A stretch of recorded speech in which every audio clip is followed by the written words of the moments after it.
everyone, and welcome back to another edition of the Tetracast. This is RPG Site's weekly podcast where we get the site staff together to talk about our favorite genre of video games. My name is Brian Vitale. With me, I've got Josh Torres. Hi. We've got Adam Vitale. Hello. Chow Min Woo. How's it going? And James Galizio. Hey, folks. It's been a pretty busy week. It is now spooky season. We are recording on the 1st of October. So go ahead and get your Halloween decorations out. Go ahead and get your costumes ready or your cosplay or whatever. As we have been discussing over the last couple episodes of the podcast, there are a lot of games coming out really quickly, basically from now to the end of the year. We're going to focus mostly on new releases this week. Once again, last week we talked about the Diofield Chronicle and finally the English localization of Trails from Zero, the official one. And we've got two new games that we're going to be talking about this week, though one of those is only new in Japan for now, and if you're savvy, you might already know which one that is, but we'll go ahead and give it a quick little look through here. The major release for this week, we'll touch on some of the other recent releases as well as other players get to them, but for this week, our main headline that we're going to be talking about is Valkyrie Elysium. So this game just released in the last 7 days for consoles. It'll not show up on PC until November. And this game is just kind of interest to, I think, a lot of us here, because a lot of us have some fond memories of Valkyrie Profile. Even one of our, back when we had our YouTube initiative for casual mode, one of the first ones we did was Valkyrie Profile. Valkyrie Elysium was a game that was not announced not that long ago, and it's already released and, out and playable. So not too often that we see that quick a turnaround on a newly announced RPG. But it's here, it's playable, and we have official coverage of the game. In order to talk about it, I will be handing it off to Josh Torres, who was able to cover Valkyrie Elysium for us. He was already able to just talk about it a little bit from a preview demo context, but was able to go hands-on with the full game, write up a review for him, for the site for the game. In case you haven't read the review, we're going to let him talk about his experiences with Valkyrie Elysium here on the podcast. So Josh, you've already kind of introduced this game a little bit when we last talked about it, but now that the game is fully out, we'll just kind of go ahead and revisit what Valkyrie Elysium is and what your thoughts were on it. Yeah, I talked a little bit about my surprisingly positive impressions of Valkyrie Elysium, because when it was first announced, I was like, I don't know, the look of this game is kind of off. The gameplay, if it shifted to action RPG, like its first initial trailer, I just wasn't very hot on. But after spending some time with the demo, I was like, okay, the combat's actually pretty fun, and it's pretty interesting. So just for people who don't know, this is like a spin-off to the Valkyrie Profile series. It's not directly related. You don't need to play the previous Valkyrie games to understand this game. It's the story of a new Valkyrie who gets summoned by Odin in Asgard. And Odin tasks her to go purify the souls on Midgard, and because it's set in a dying world, a lot of humanity has already perished, and then to combat the incoming occurrence of Ragnarok, the Valkyrie needs to do this. So that's kind of the initial premise of it. For people going into this from Valkyrie Profile, the cast is kind of bare bones, in size. You don't have Freya in here, you don't have characters like Trist here or anything like that. You don't have a lot of the other gods and the other supporting Valkyries, or kind of the side characters in that whole Norse mythology structure that Valkyrie Profile had. It's usually really only the Valkyrie, Odin, the Einherjar you meet and recruit along the way, which are the fallen warriors who join the Valkyrie's cause and fight with her, and the few antagonists that you meet along the way. So it's I was surprised by how little of the cast members there were, but it's functional. I guess before you can go on, one question that just popped into my head that I don't know off the top of my head is, who is the developer of this game? Obviously published by Square Enix, but who is the studio behind the game? This is Soleil. Soleil, I think. Soleil, sorry. Yeah. This is my favorite meta game, is the new Square Enix game. Time to figure out who's actually making it. Well, the reason why I was wondering is because the original Profile games were Tri-Ace, correct? Is that right? And then obviously Tri-Ace is making Star Ocean 6, which is coming out later in the month. So I was like, they're not also on this, right? No, it's okay. Yeah. So Soleil is the development, and as I mentioned in my review, I think it's a good first shot at it, as newcomers and to the series, and their own interpretation of it, because like this game is actually really fun to play. Like for the combat is like very fast, fluid. I've kind of detailed it in like my preview. Like since it's an action RPG now, you can equip different weapons. They're all different types of weapons. They all have their own like separate move sets and like the way they like feel and handle. Like they all feel pretty distinct from one another. Like you have your standard like normal sword. You have like a rapier. You have like a great sword, a magical rod, like a different kinds of spears, even like a big heavy spear, a double-sided spear. And like those are really fun to experiment around with because like as you like enhance them, they gain like new moves in their move set, and as you unlock new Einherjar that like have their own elements, you can like imbue them with that Einherjar's element as they're summoned on the field, and then you can exploit weaknesses with that and kind of attack in conjunction with your Einherjar. So it and like and it just it all feels very fluid and like all the animations of the Valkyrie like make sense and like it just kind of transitions pretty well. It's like it's very responsive and I really like the combat because of that. Um, so it's that's a lot of fun. Um, just generally playing that game.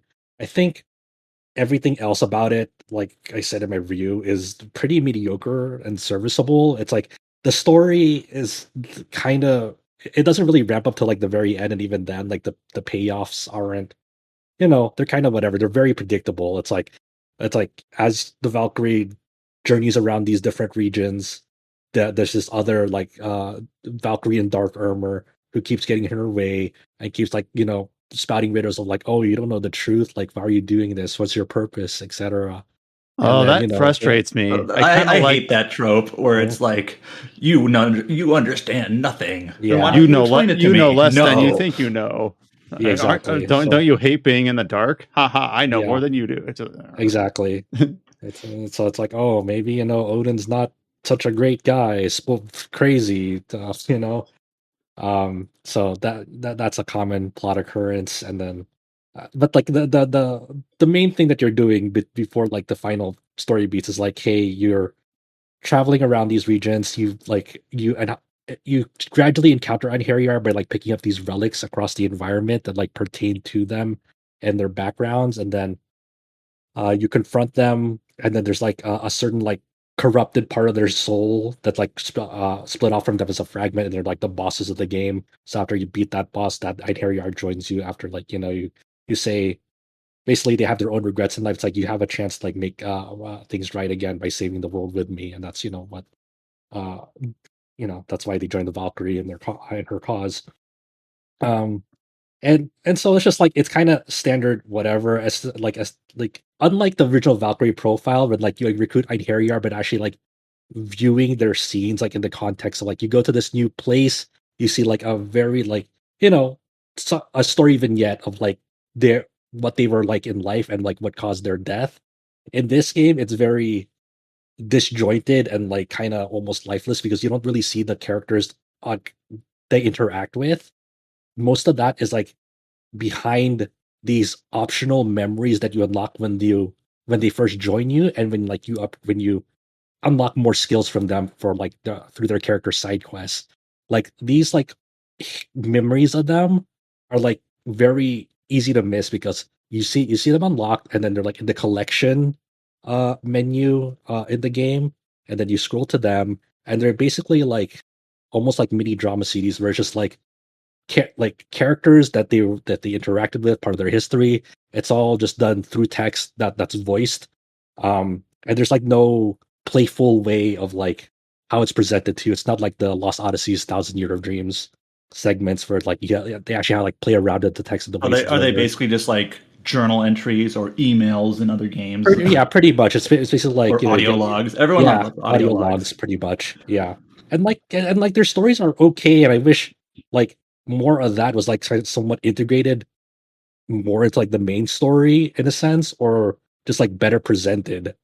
Which is it's kind of a shame that's like it's kind of like stored away through that because like I think like there's like some parts that like really flesh them out, but it can never really be addressed like in a meaningful fashion because of the way they chose to do this.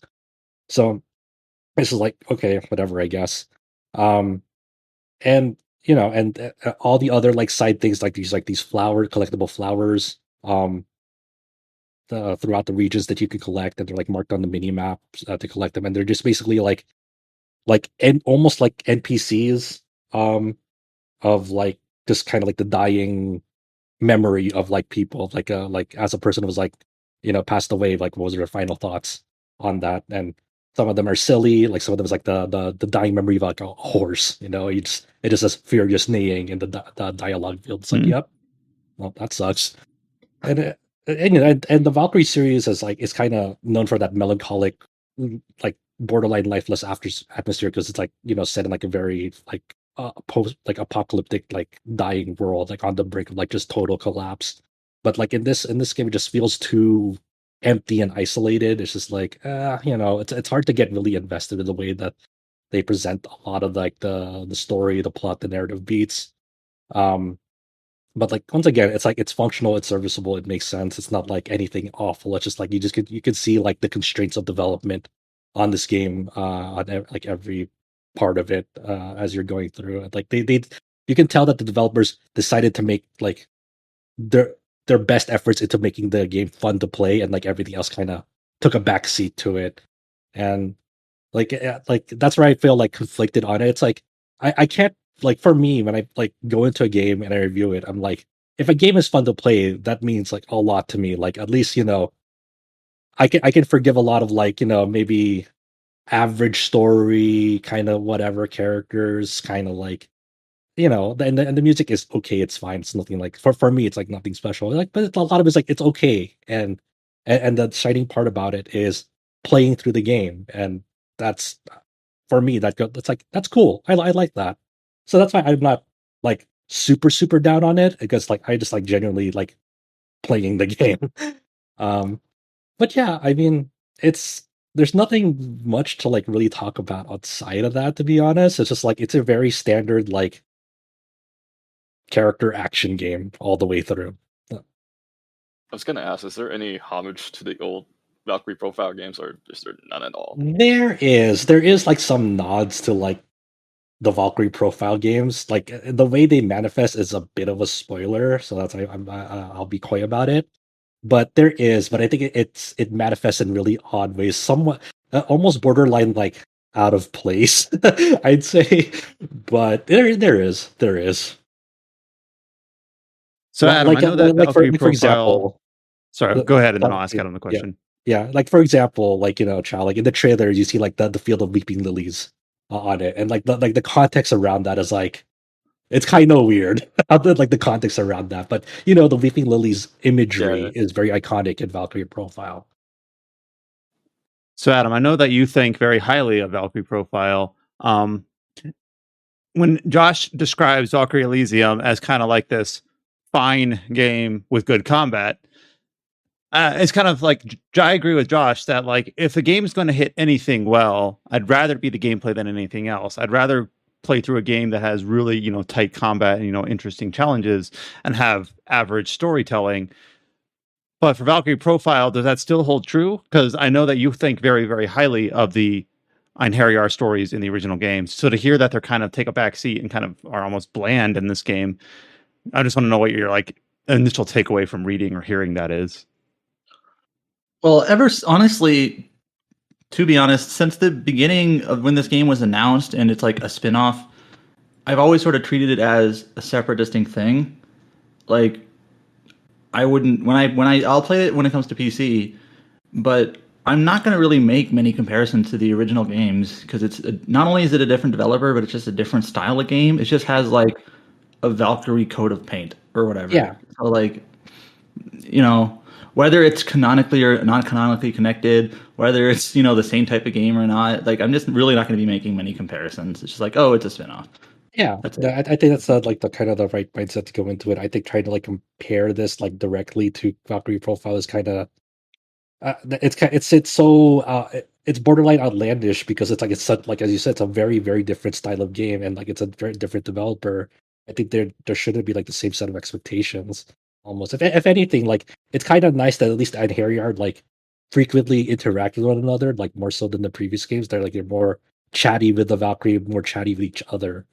Because there's so few of them in comparison, like in number, in comparison to older games, that like they at least give them the time to at least make chit chatter with each other, which like a lot of like the Harry don't really do in previous games.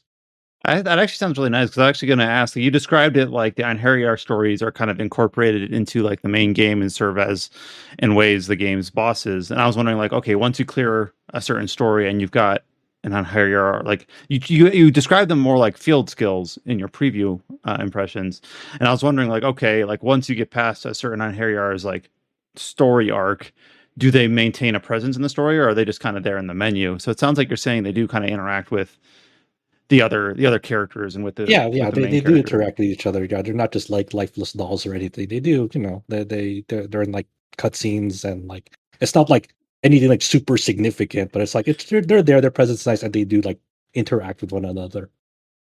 So if this game didn't have a Valkyrie coat of paint, would you basically still feel similarly on it?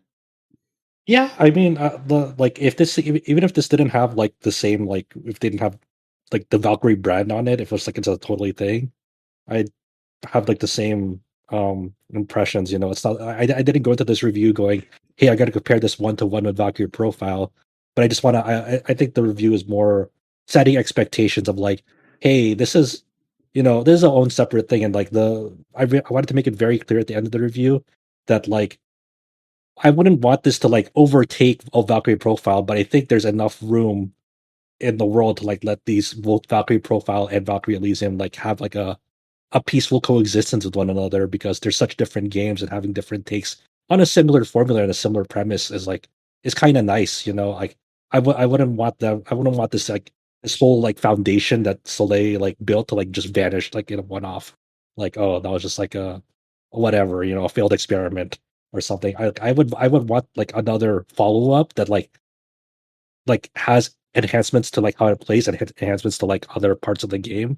Like I could see like a genuinely great game out of that. And also I would want to see another installment of like Valkyrie profile, and seeing like what does that like system look in a modern lens, and what sort of interesting stories can you like tell through that as well. And I think there's enough room in the world to like for these two to coexist and not just be like one or the other.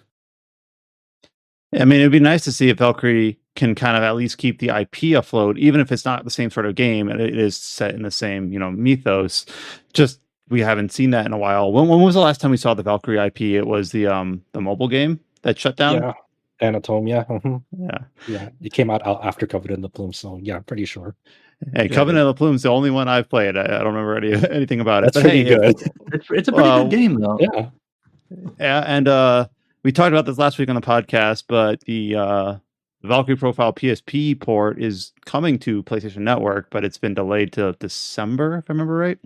Yes. Because it got delayed like 3 months when it was supposed to coincide with the Valkyrie Elysium release. So maybe in November on PC I'll play Elysium, and then in December I'll finally play Silmaria, or not Silmaria, Lenneth. Once it comes to the PlayStation Network. Yeah. It always So- is difficult discussing games that are just kind of like, yeah, it's fine. It's got good combat. Like, I want to latch onto something like, what do you think this game does? What is its like driving like badge of honor? Like, what does it do best? Like the badge of honor is its combat. I mean, straight up, there's nothing really else I can give it like above that, because the thing that you're really here for, like the reason why I kept on playing this, like I enjoyed the combat. I just like it. It's just fun to really genuinely move around and do combos and just have it all, just be very fluid. And that's like, in my opinion, that's the only thing that really shines about it. And for me, that's kind of enough, because like once again, like if a game is fun to play, then that's great for me. I love playing games.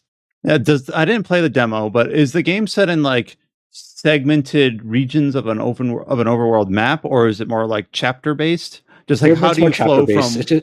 It's just stages. So like say like chapter 1 and chapter 2, like they kind of share the same map, but you have like different you're exploring different sections of the map. So like chapter 1 might be like the first half of the map, and then chapter 2 is like the second half of the map that you're exploring. But they're all like stages. They're all usually linear levels with some side paths that you can take to get collectibles. But generally, you're going from point A to point B in those stages, and then you fight like a boss at the end, and then you get a stage ranking after that, based on like how long it took for you to complete the stage. Like your best combo counter, how many times you use your magic, and it's very linear. It's kind of like almost a PlayStation 1, PlayStation 2 era sort of level design. It's not open. It's just like stages. Like so very like arcadey and like doing score Yeah. attack on stage 3 or stage 6 or whatever. Yeah, there's no score attack, but I know that like in an upcoming update, there's like a Seraphic Gate that's like a time attack, which is speaking to what you're talking about.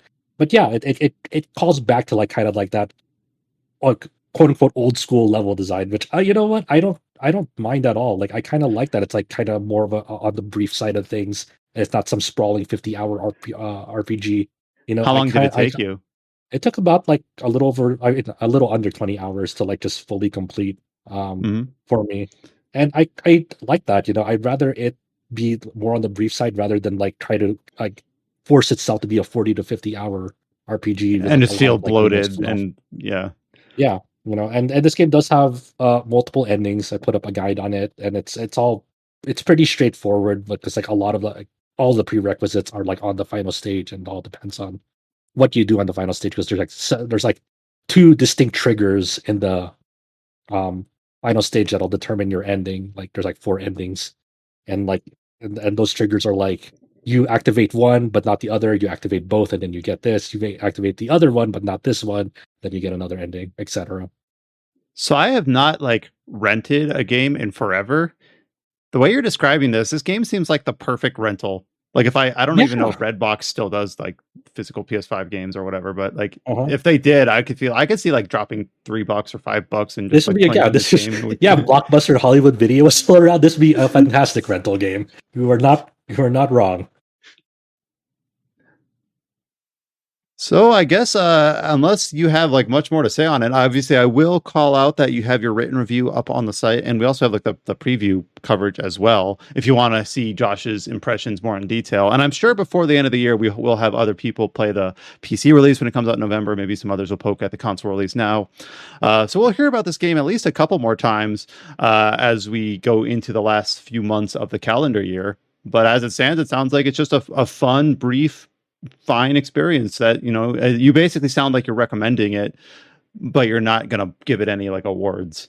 Yeah, like if you just want like a fun action game, go for it, you know. I mean, I like obviously mileage will vary on like what you're willing to spend on a video game for it. Like I know a lot of people like it seems fun, but maybe I'll wait for a discount, and that's totally fine, you know. I get it. We'll go ahead and give Josh's Valkyrie Elysium review up on the site. I believe it's one of the headers at the top. If not, I'll try to see if I can shift it up there. But yeah, no, thanks for looking at that for us for both the pre-release coverage as well as the review coverage for that game. I know it kind of was like a brief, almost like side note for the year because it was announced kind of late. We kind of talked about it as it was announced with a little bit of a lukewarm hesitation because it didn't show well, but it seems like ever since that it's been a little bit better word of mouth ever since its initial reveal. So kind of good that it ended up not being a catastrophe and it's something that we're kind of solidly recommending. Totally fine. Yeah, it's totally fine. Valkyrie Elysium is totally fine. High praise. So the other game that we're going to be talking about this week is also a new release, but we will have to be a little bit careful as we talk about it because this game we will not see officially in English for probably quite a while. And I think both James and Josh will be able to talk about this to a limited extent, and that is Kuro no Kiseki II Crimson Sin. Obviously, this is the most recent release of the Kiseki or Trails series released in Japan just this last week. Then second game set in the Calvard part of the storytelling in the newest arc of the series. James, I know, has interest in playing through this more thoroughly, and I know Josh has also been watching this game as it's been released in Japan. So Kuro no Kiseki II, we're probably going to try to talk about this game at a very high level because we don't want to spoil anything, but not only that, but we are cognizant of the fact that it won't release in English for a while officially. But at least want to kind of just get your very high level impressions about what you've seen of the game. How excited are you to see it in English in 4-ish years or so? How does it compare to your impressions of the first game, which I know both of you have experience with firsthand? And just that. Since he hasn't had a chance to talk yet, I don't know which of you has made more progress with Kuro no Kiseki II, but I'll hand it off to James first because I do know that he would hand it off to Josh. No, already. I'll hand it off to Josh again. We'll hand it off to Josh. Chrono Kiseki 2. I'll just like take it away. Yeah, similar to the first game, like the way I experienced that is like I've been watching my friends play through it like from the very beginning to where he's up to right now. He's a little over 50 hours in, and like me and him have been kind of like translating, interpreting, like into all the other What friends act is that he we on? have. He's oh my god, this is we're past. Oh man, how do I say this without spoiling? We're past like where chapter selects are a thing, and then after the chapter selects, something different happens, and there's a lot of like branching narratives happening right now. So, um, he's over 50 hours. He's at a part where I can't really say anything without spoiling it. Let's say, All right. I love this yeah, series. yeah. So It's go the for it. one thing I can say about Kuro 2 is that it's fucked up. Something happens like within the first hour that like inevitably like is going to be a major part of the gameplay, but explaining what it is I don't know. I a mean, massive spoiler. I don't know if it's a massive spoiler because they marketed this too, right? It's kind Well, of like no, they didn't. They hinted at it, but they never I guess. outright said it. I guess So, like it was like just a long trailer. But I mean, it's hard to talk about this game without saying it, right? I mean, like it's not really. It's not really a big spoiler, to be honest. if you've played the series, you know that eventually some sort of Septarian is going to get involved, and even if I'm not sure if this specific Septarian. Like I'm just gonna say that I'm gonna talk about this. I will say what it is because you can't really talk about this game without saying it. That like to be fair, like if you want to go in completely blind in this game and not hear or see anything, then like maybe skip like the next 15 minutes or something. And obviously also again, it's have, like the first timestamps. hour. It's like the first hour, so you almost immediately come across this. Yeah, so this is like in the prologue. So basically, this follows up 2 months after the events of the first Kuro no Kiseki. The protagonist is still Van Arkwright. He's kind of like almost like a private investigator of sorts. Is he still a Spriggan in this game? Yes, he's still a Spriggan. Yes. So at the very beginning of this game, the core premise of this game is there has been sightings of a red Grendel, and if you remember from the first game, the Grendel mode is like kind of like that creature that Van can like kind of transform into. It's kind of like a blue black armor ish with like blue hair coming out of it. It's kind of it's if you've seen it, you've seen it. So for some reason, there's this red Grendel now going around in Kuro no Kiseki too. So at the very beginning, Elaine, childhood friend of Van, turns to him because she's seen these sites like, oh, I know like one person that like that is familiar with this and kind of looks like this. So I mean, Elaine, you can outright say why she works together with him because the whole plot line of Kuro 2 doesn't spoil anything of Kuro 1. Basically, this red Grendel appears, or Crimson Grendel, however they're going to call it, and he basically just kills an entire platoon of CID operatives, and they weren't sure what was killing them, but they finally got some like data from like one of the operatives' helmets, and because of what they saw, even though like both of Van's childhood friends know that he wasn't the one that did it, suddenly Van is now the most reasonable suspect, even though he didn't do it. Yeah. So Elaine and Van at the prologue of the game kind of investigate, sightings of like where the red Grendel was, like because there's like very specific things that happen when the red Grendel appears, like the orbital network shutting down around those spots. So you do some investigation. It's kind of interesting, like the pacing of the prologue of this game because you don't really get into like your tutorial fight to like an hour and a half to 2 hours of the game. Like it's a lot of kind of introducing you to like kind of new stuff because in the first game it was very much kind of like relative to other Trails games, the first game was kind of bare bones. Like there wasn't really like a lot of mini game stuff, a lot of there's side quests, but there's not like side activities in that game. And this one that kind of introduces you to like the fishing mini game, introduces you to the hacking mini game. There's even the Kuro 1 has no fishing. Yeah, or it's just limited fishing. I'm not sure what's more cursed, no fishing or pixel perfect fishing. Okay, so this is funny. So the in this game, the fishing I am already going to fishing in this game. Like there are spots in like there's like a free fishing mode where like you can pull out your rod and like fish from any point as long as it's like near like a body of water. And like it'll show you in like the top right corner, like like the fish that you can get from it. Like say there's like 2 fish you can get like from this spot, but then there are certain points in like that like body of water where like a third fish will be there. And like you just have to like find the perfect spot.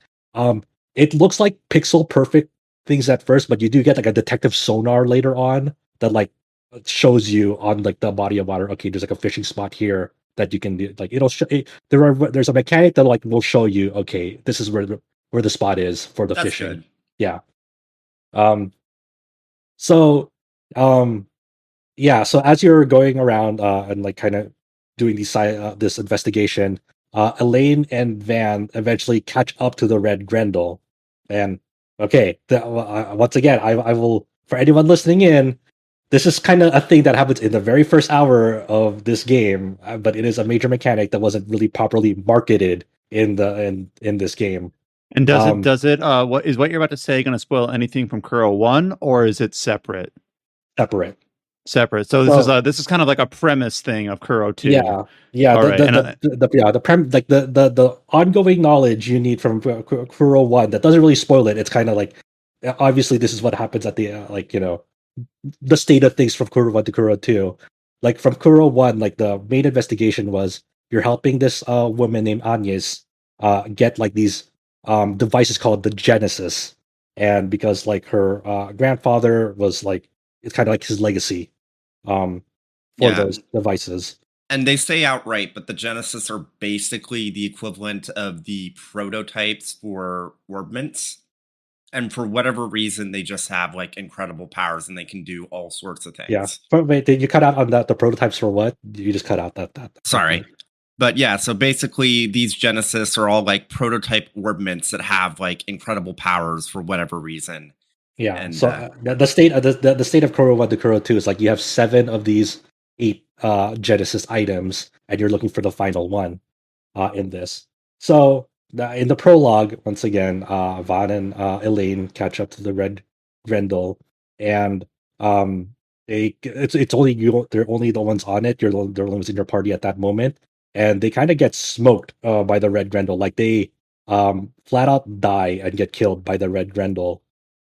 So Elaine is the first to like die, and then Kincaid, which is another childhood friend of Van, who works for the CID, and Agnes goes to like arrives on the scene right as the Red Grendel is holding up Vaughn by his neck and like stabs through him. Like, and this happens right in front of both of them. And Agnes like freaks out and like she's like, of course, like she's gonna freak out. And for some weird reason in this game, time reverses and you can time leap back to a certain point. In this instance, this is the first time it happens. There is a decision where basically Elaine and Vaughn are getting out of the CID. I think it's the police office or CID office.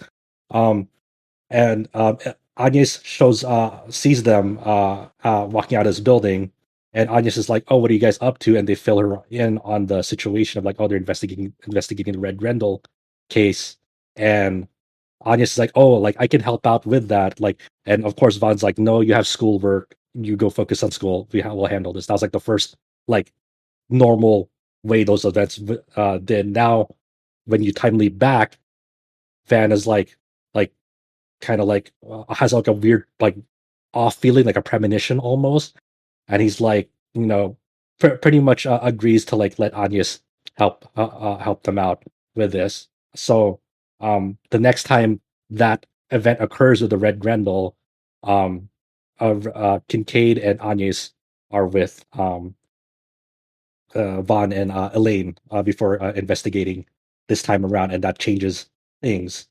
So I have after two immediate things that pop in my head the way you're describing this. One is within the series and one's without the series. I'm thought of just Xenoblade 1, just like the premonitions of the Minato, kind of. And then also the very ending revelations of Trails to Azure. But can't say anything more than that for people that are planning to play that game early next year. But not the first time that this series has kind of dabbled with not time travel, but kind of like permutation of events and like the possibility of different outcomes. So just the way you're describing that, I do think sounds pretty damn interesting. Yeah. So yes, and then after you kind of drive off the Red Grendel and like prevent like the deaths of Elaine and Van, two of the central new characters that were released that were introduced in Trails into Reverie, Swin and Nadia, also show up because they're investigating the Red Grendel case as well. They do show up at the very beginning of the game when the Red Grendel kind of smokes the people looking into them, and they show up like after like the scene has already happened. It's like, oh, we should go turn to Spriggan for these find out what's going on, and they have like their Yeah. own reasons of investigating as well. So I will say it's like, I know I've said this in the past where like you obviously get a lot more out of Kuro 1 if you've played the rest of the series. But I did say that I felt like you could start with Kuro 1. Kuro 2, in typical Trails fashion, you better have played the rest of the series, fucker. yeah, like if I were to say like like if people want like the most important like games to like know of or like refresh their memory, like knowing what I know now, it'd be like Trails the Third, Trails of the Sky the Third, Zero, Hajimari. Reverie for sure. But And the obviously problem Kuro is 1. though, is that if you need to be Yeah. like familiar with Trails in the Sky Third and Yeah. Hajimari, that basically means you need to play every fucking game. Yeah, so I mean, it's just that's this is kind of like the we knew this going in, but that's what it is now. And I won't talk too much more into like how the game is, but one of the main central like the quote unquote differences in this title, it's very very similar to Hajimari.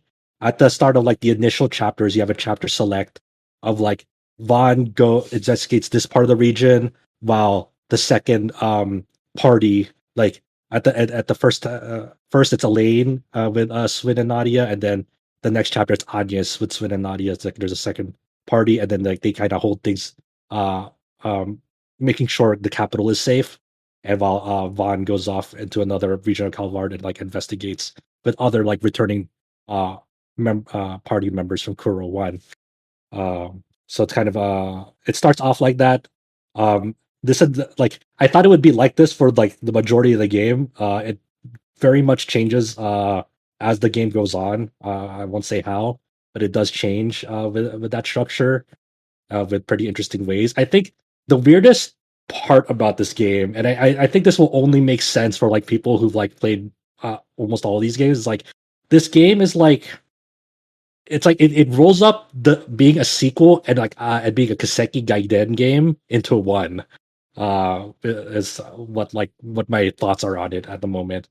I think these there are many times as you played in this game that like there'll be tragic stuff that happens and it rewinds time back, and it does it like, and it's like all mandatory too. It's not like a large chunk of them aren't like branching things. It's like part of the main narrative.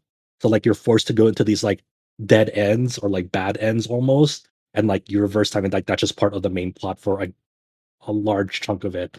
And it kind of feels cheap in a sense because it like I really like Kuro 1 because it shows like there's this new cast and there's a new main character that's like very competent, but because of the way this game like has its story structure, it kind of damages like the characterization of those characters in a sense, because and for some of those dead ends they almost seem incompetent and kind of walked into those dead ends, and it's like one of those things. It's like a lot of them. It's like it's obvious that it's gonna like end like that. You know what I'm saying?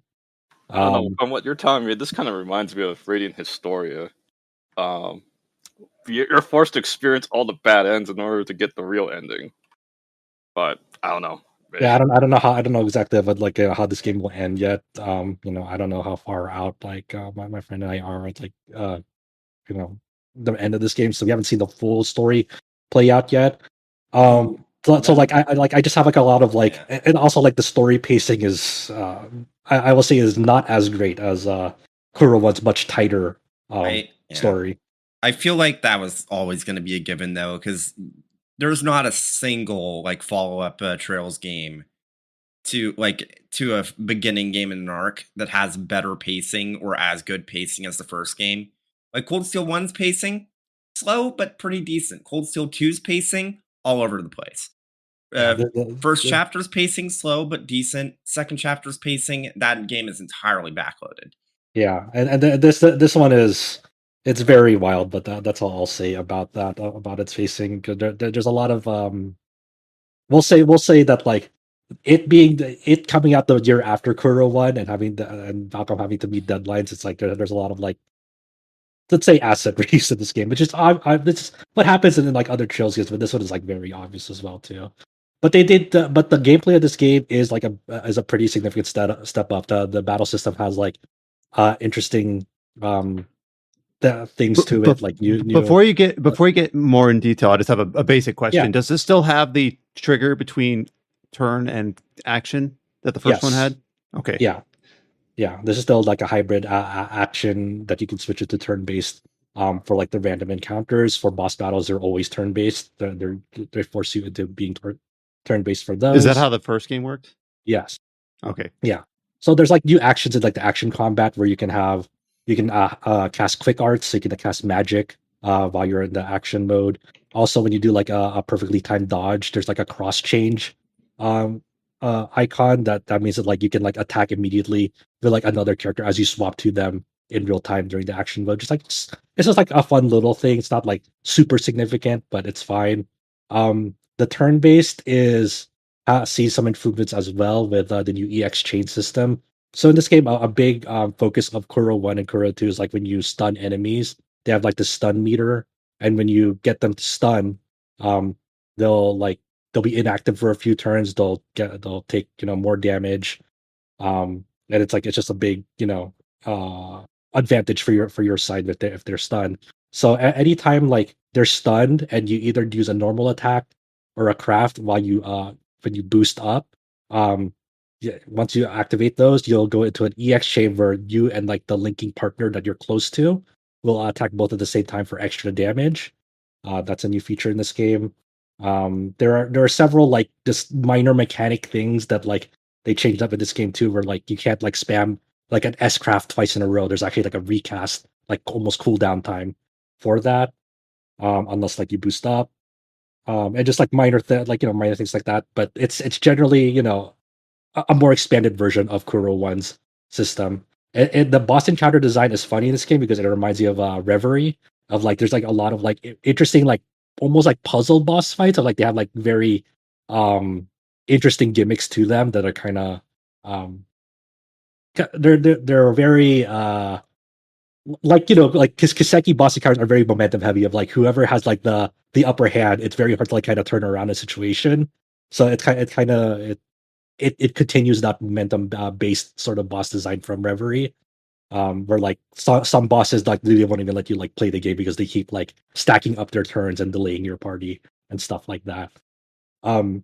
Bosses can also interrupt your characters with their own S breaks, with their own S crafts at some points too, which is something you have to be mindful of.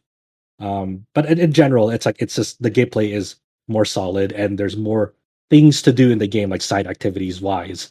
Like there's even like you remember the tailing missions from Judgment? They're in this game. Yeah, I just played through both those games, and I was surprised at how prevalent they still were in Lost Judgment. Yeah, they're prevalent like in the side stuff for Lost Judgment, but like in the main story, if you're just doing main story in Lost Judgment, you only do it like once or twice. Like I guess that's true, yeah, because I played all the not to get too much on a tangent, but I did all the school stories because I had good word of mouth on those, and that had a lot of the tailing missions incorporated into that. Yeah. So. The one in Kuro 2 is like the way they kind of do that. It's kind of like a more janky version of those. They're not implemented well, but they do have like the meters for like the found meter of like it'll fill up, and if it fills up, you'll fail it. And then there's like a lost meter, like you can't let them stray away too far from it. And then like in this game, like there's like highlighted sections, like kind of like in the first Judgment, where you go into them to like kind of put down the bar of them, like of you being found out. So those aren't in Kuro 1 at all, or are they? No, so they're new. Okay. Yes. And it's kind of they kind of don't make a lot of sense. Like if you think about it, because some of those like hiding spots are like out in the open, and they're like, oh, where are they? I can't see them. And they're like, you're like right by them, just crouching down, And it's just like, okay, I guess, you know. So a lot of them is just like, it's whatever. It's not implemented well, but it's like it's funny, and why would they do this? I forgot to ask something. Yeah. Since there's a time loop system, is it easily to able to get a perfect playthrough in this game? Because you could go back in time and miss all the stuff that you did get. You cannot manipulate the time leaping. You cannot just like on the fly, oh, I want time leap back. It is like a plot story point that will happen that'll lead you to a dead end, and then that's when you time leap. And it's like you can only time leap back to the what the game wants you to time leap back to. It's not something you can freely control. But As did far you as I lose know. your progress? No, you don't lose like the levels you gain in that route. You don't lose like the equipment that you get. Like everything is carried over with you when you time leap back with you. So That reminds me, it's, didn't the first game have like a rudimentary choice system, like Paragon Renegade thing? yeah, LGC, yeah. yeah, it's the The law and Ray chaos alignments. It does this game does have them. I don't know how it manifests yet in this game, but there's a certain like in Kuro 1, it manifests in a very specific spot. I don't know how it manifests yet in this game.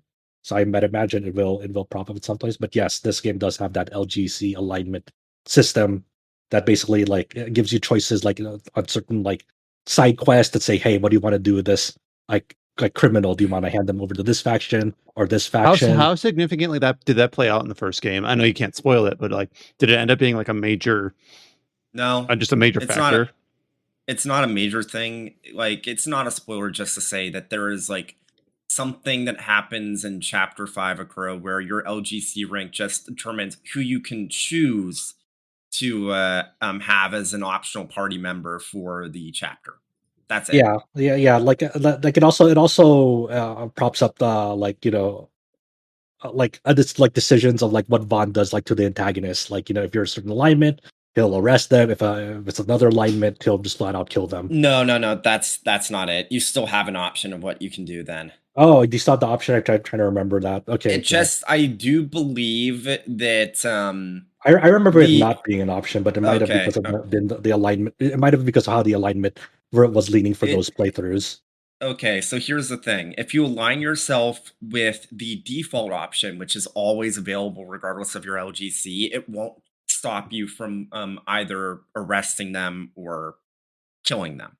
If you align yourself with a group that's law, you can't kill them. If you align yourself with a group that's chaos, you have to kill them. Okay. That's how it Yeah. works. Okay. Yeah. So that's kind of but that seems like kind of like good flavor without feeling like you have to really stress about making the right choices. If it's kind of just if the most significant way it comes out is which optional party member do you get for a chapter. Also, I feel like most people that played through Kuro probably just went with the default party member you choose because everyone wanted to play with that character. Everyone wanted to play with the nice thing about Kuro 2 is like a lot of those characters that were like kind of more guest characters, they're more fully playable in Kuro 2 because like a lot of those characters that were like kind of quote unquote optional characters that to still join your party, you couldn't mess with like their orbit setups or their accessory. You couldn't really like kit them the way that you wanted. In Kuro 2, it expands that, like they're more fully playable. And you can actually manipulate those, and some of them become very strong because you're allowed to like customize them the way that you want.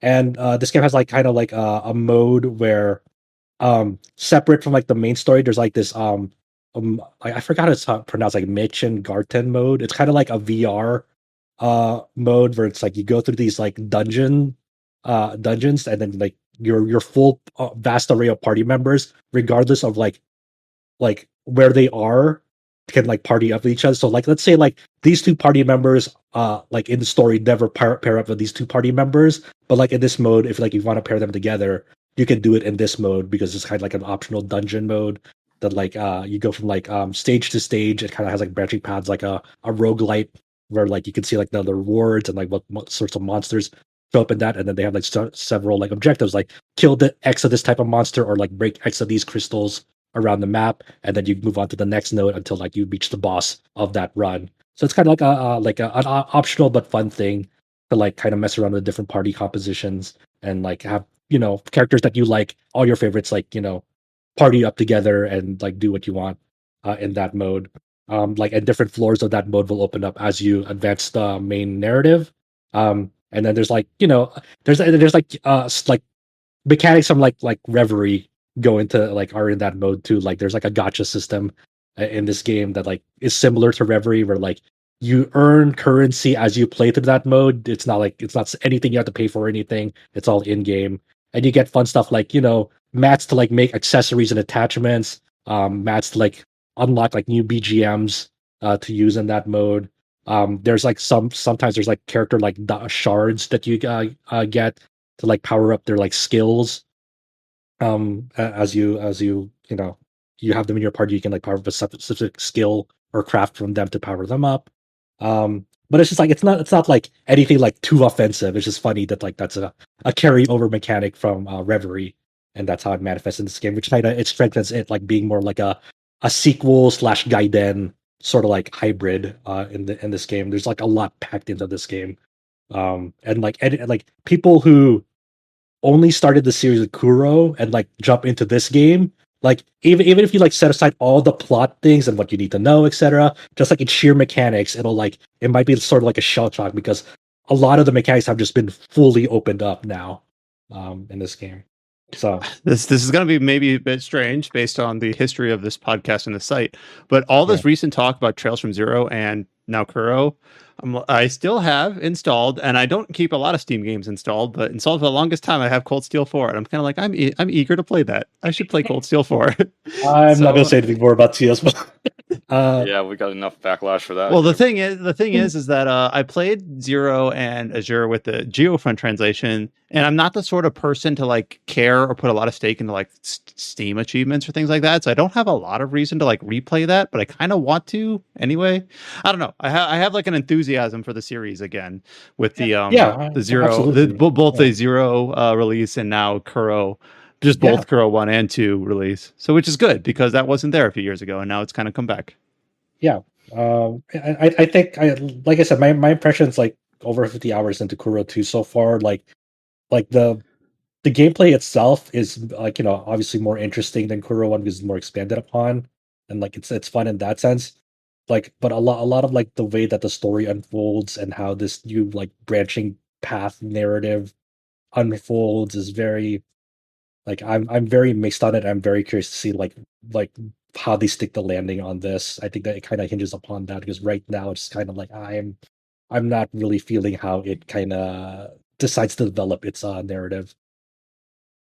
The way you described it as like a sequel Gaiden thing is kind of fun because I don't know. I enjoy games that kind of like progress the story forward incidentally, but allow them just to kind of tell their own, maybe not self-contained thing, but a kind of a branching story or a story that's related, but without having to feel like you have to constantly march forward towards some like septarian climax thing. So the fact that the story, the way you're describing it, sounds a little bit more parallel to like the overarching narrative. I kind of enjoy that, and I kind of feel like Zero does that as well. And I enjoy that game a lot. So always kind of cool to see like the different sort of narrative focus that these games have, and they don't always play it the same way. But I'm really looking forward to like discussing obviously more about this game as James progresses it and as more people get to play it whenever it comes out in the West and seeing how they feel about it, both this and Kuro 1. I think there's like a really interesting new arc for the series and just the way that how they decide to like both develop these characters from like their own arc perspective and how they decide to develop like the overall Trails series from that perspective. Like it does interesting things without all that stuff. Well, thank you, James and Josh, for talking about your time with Kuro 2. I know it's going to be a little bit, I don't know if frustrating is the right word, but like for those of that are waiting for official English, we'll be waiting a while. But I think it's kind of cool to be able to talk about the game, at least at a high level, and talk about how it compares to the first game, what's exciting about this new arc, the fact that there is a little bit more enthusiasm for the series, at least between our participants here compared to a few years back. And, we're kind of just going to keep rolling into this because Azure is slated for early next year. And then finally, Reverie, which is a game, Hajimari, that we've talked about in a lot of contexts that to me is kind of like, I have no idea what to expect out of that. It's kind of like this bridging game between the two sub-arcs. And then I know Adam is going to probably like zero focus on Nayuta because he thinks that's just the most interesting. I don't know. We're going to have a kind of a pretty constant presence of the series on this podcast over the next 12 months. And I'm excited about that. So there are a couple other games that we're going to talk about in a brief manner here that we played through for the last week. Maybe now I'll actually get a chance to hand over to James to head up a section of this early part of the podcast. We have been obviously trying to keep on top of the frequent updates to Monster Hunter Rise Sunbreak, and James, as our resident Monster Hunter expert, kind of seems like the most appropriate person to stay on top of the different title updates for Monster Hunter Rise. So I believe, and James will correct me if I'm wrong, that we just recently had title update 2 progress for Monster Hunter Rise and was able That to is go correct. hands-on with that. So James, just go ahead and talk about... did you have something to say, Josh? Yeah, before we move on, I just want to say I gotta duck out for now. Like I talked about my games. I have stuff to do, but thanks for having me on. Yeah, no, you Yeah, no carried the problem. first while of this podcast. Thank you so much for stopping by and sharing your experiences with those two games. Yeah, thank you. All right, see you, Josh. Goodbye, Josh. All right, so Monster Hunter Rise Sunbreak, I won't dilly-dally too long, but Title Update 2, we recently had James talk about Title Update 1 a few podcasts back. So go ahead and just give us the lowdown about what Title Update 2 incorporated and what your thoughts were on it. Okay, so Title Update 1 added in a bunch of new features that are like anomaly investigations. It had the Metal Wraths, so like Gold Rathian, Silver Rathlos, and Lucent Nargacuga, and Seething Azulgus. Title Update 2 isn't as major of an update as Title Update 1. There's no new mechanical stuff. The biggest thing they've done is they've raised the investigation level cap for anomaly investigations. So I believe it goes up to level 120 now. And as a result, they have added some additional augmentations that you can do with the curio crafting, which requires materials that you get from monsters from investigations that are above level 100. So that's pretty neat. It does add an additional layer to the end game. And they also added a number of new monsters. They added 2 rare species, or I think one's a subspecies. Well, no, one's probably a variant. I think Blazing Espinus is a variant and probably not a subspecies, because it's its element stuff is all the same. It's just more. So there's Flaming Espinus. Flaming Espinus. And there is Violet Mizutsune. The main difference with Violet Mizutsune is that instead of it being a water-like monster, instead of it being like soap bubbles, it is oil bubbles. So it's a fire monster. Oh, that's fun. Yeah. A lot of people groan because there is already a ton of fire monsters in Rise and Sunbreak. Understandably so. But in a vacuum, Violet Mizutsune is like an absolutely amazing fight. So it's hard to be angry about it. And like the whole idea of what if the bubbles were oil bubbles and when everything's on fire, like literally everything. Because both Flaming Espinus and Violet Mizutsune are very difficult fights. There is a lot to them. And my favorite thing with Flaming Espinus and especially is that he has this one move where he'll start charging up this giant blast and he'll get right on his his legs and kind of stomp almost standing straight up, and it'll be 1, 2, 3, and then boom, and it's if you're anywhere close to him, it's like a nuke, and it doesn't matter how much armor you have, dead. Just so it's like a more dangerous version of Teostra's self-destruct. Yeah. But so yeah, both are good. Not much really to say about them because they're just new monsters. They're well designed. They add some new armor sets that are pretty interesting. The most interesting monster they added, though, was Risen Chameleos. And I'm going to actually kind of ping pong this back to you because the best way to describe what Risen Elder Dragons are is, since you played World and Iceborne, did you ever hunt Arc-Tempered Elder Dragons? Yes. It's like that. So Arc-Tempered, they have higher HP pools, they just deal a shit ton more damage. And it's kind of just they do have new attacks. Yeah. So Risen, why do they go with the Risen name? The idea is that so in the story of Sunbreak, you eventually find out that these curio are being like not kind of controlled by Malzeno because they have a symbiotic relationship. So these risen elder dragons are elder dragons that they themselves have overcome the curio virus and have basically risen to becoming like a symbiotic relationship with the same parasites. So it's kind of similar to the idea behind Apex Monsters in for Ultimate, not Apex Monsters in Rise. They really should have used a different fucking designation for those monsters in English. Where it was like back then, it was the I forget the exact name of the virus, but the virus that Gore Magala gave monsters, any monsters that overcame it, they would be Apex, and it's a similar idea where they'd be stronger. And I don't think they had extra moves. There was also some stuff where they were annoying to fight because you had to use like Y stones, but that's besides the point. So Risen Chameleos has a ton of extra moves, hits a lot harder, it's a lot more aggressive. And specifically, the thing that really stood out to me and was the main reason why I kind of wanted to get through this update first before I started properly with Kuro 2 was that it requires you to be MR 110 in order to fight it. Well, if I remember right, in sorry, I leaned away from the mic there. In World, once you got to Master Rank 100, nothing pushed past that, if I remember right. Yeah, no new monsters did, but there were a few quests in Iceborne that did something similar, where once you got to MR 125 in Iceborne, you would unlock the quest that would let you hunt a Silver Rathalos and a Gold Rathian in the same arena. Okay.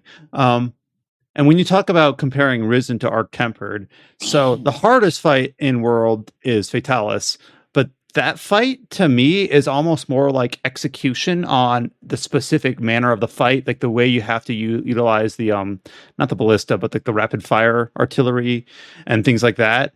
But the hardest, just straight like one-on-one fight, independent of mechanics, was the Arc Tempered. What's the ice dragon name? Volcana. And I remember that fight. I only ever did it once. I utilized like all the cheap tricks in the book. I had a fortified gem. I used like the cat moxie like freebie death. I died 2 times, and when I finally beat that fight, it was like the most adrenaline like rush. Just like, oh, thank God! Oh my, I did it. So. I kind of am not surprised that Rise and Sunbreak have gone to like that similar sort of tiering of their elder dragons. And Chameleos himself is I've never fought Chameleos before Rise because he's not in World, but just a very interesting dragon fight, because in World a lot of the dragon fights are just kind of like elementally themed, but Chameleos is a little bit more intricate than that with the cloaking mechanic and the poison. So I think he does poison, but. And then I saw your I think it was a tweet where you're like, how about a Risen Valstrax? And I'm like, oh, please no. That just sounds so none of these have been announced yet, but we do know that more Elder Dragons are coming, and in another Discord server I'm in, they have said that based off of data mines, like the main 3 Elder Dragons, so obviously like Chameleos we already have, but like Teostra and Kushala, those are definitely going to get Risen Elder Dragons. I feel like everyone expected that, but apparently the Elder Dragons added in Sunbreak and Valstrax might be getting them too. And I think the most terrifying thing I've ever heard is Risen Valstrax. Yep. Now, so I played through Sunbreak, but I barely touched like the original Sunbreak endgame with the afflicted monsters. I think I fought 2 afflicted, like one's the bear and the second one is I don't remember. But I kind of stopped. I kind of didn't progress past that. Is afflicted monsters like not a thing now past the title updates? No, they still are, because in order to augment your equipment, even if like you make a new set of armor for like from Risen Chameleos, in order to augment it, you're gonna need like material from anomaly investigations. So it's like, well, the regular, well, I mean, you still can just do regular like anomaly hunts, but ever since title update 1, where they added in the anomaly investigations, That's what everyone does. It's because they give more MR and it's like more interesting because it's semi-randomized what you're going to get, and especially once you get to higher anomaly levels, you get more and more interesting fights. Like I think I unlocked a fight where it was like it was a Magnamalo, a Kushala Deora, and then I believe it was an afflicted Aurora Somnicant or something like that. And that was like for all in one fight for an anomaly investigation. It was like a lot of fun, but also God, they can quickly become fairly difficult. Yeah. So I was just reminding myself, like, Sunbreak came out late June. I thought it was earlier than that. It hasn't been out that long. Yeah, it's been out for just over 3 months now. Because I was thinking ahead, like, I don't think that because when Monster Hunter World was it was like fringe games as a service. Like there was frequent updates for that. I think Sunbreak, it feels like it's a little bit more of a slower pace, but just the fact that Capcom has supported that game so thoroughly, I think has been pretty commendable. I wouldn't say it's slower because we've been pretty consistently every like month and a half or so, like getting a major title update. Maybe I'm only saying it's slower because for World, I was always there day one when they added Elatrion or added Arctipper Con or whatever. And here I'm a little bit more hands off. Yeah. Also, one thing to consider is that when Iceborne came out on PC, it did have a bit of an accelerated. Oh, that's true because it was playing catch up, and with Sunbreak, they've been hand in hand, which is very commendable because I've been wanting that for years now. Yeah. So I was kind of thinking ahead about like one of our categories for the end of the year is best continuing support, and we gave it to Iceborne 2020, right? Or 2019. As good as Sunbreak is doing for continued support, I'm just going to be honest here. That is Endwalker's category. I was going to say because our coverage is December to December. When we go back to last December 2021, Endwalker is going to be present in our upcoming Game of the Year cast. And like just looking at like what Endwalker has added over the last like 9 months has been a very, very consistent like cadence of like massive, like really like solid updates. Well, not only not to get too much on a tangent, but you've talked at length about the new raid tiering, the P5S through P8S. I forget what that stands for, but the Island Sanctuary stuff, like the more casual updates as well. I can easily see that 6.1 had like the ultimate like DSR, which like was a huge thing. It had the first stage of the Alliance raid, which was like universally beloved. It had the PvP revamp, which people actually like PvP in 14 now. It's like this is like a major tangent, but like there's like as far as I can see it, there's like no argument for any other game than Endwalker this year for that board. Well, to get back on topic, I was looking ahead, and there is a title update 3 for Sunbreak slated for winter. So we don't know if that means December. It's late November. I do need to update the roadmap article. Okay. I will probably let that come out first, and then so I'll have, once I get back, I do want to get back to Sunbreak because I enjoyed the game a lot. I kind of had to peel myself away because I didn't want to get like sucked in like the way I did World, so I could play other games. So I'm kind of looking forward. Like when I consumed quote unquote World, it was always piecemeal. It was like, all right, here's the Elatrion update, here's this update. For now, if I go through, once I load up Sunbreak in late November, early December with all title updates ahead of me, it's almost going to be like an expansion. And I'm actually kind of like, looking forward to that. That'll be really fun. So thank you for going through some of the details of title update 2 and always being like on top of everything Monster Hunter. We'll have a little bit more Monster Hunter adjacent news to talk about later on this podcast, so stay tuned for that.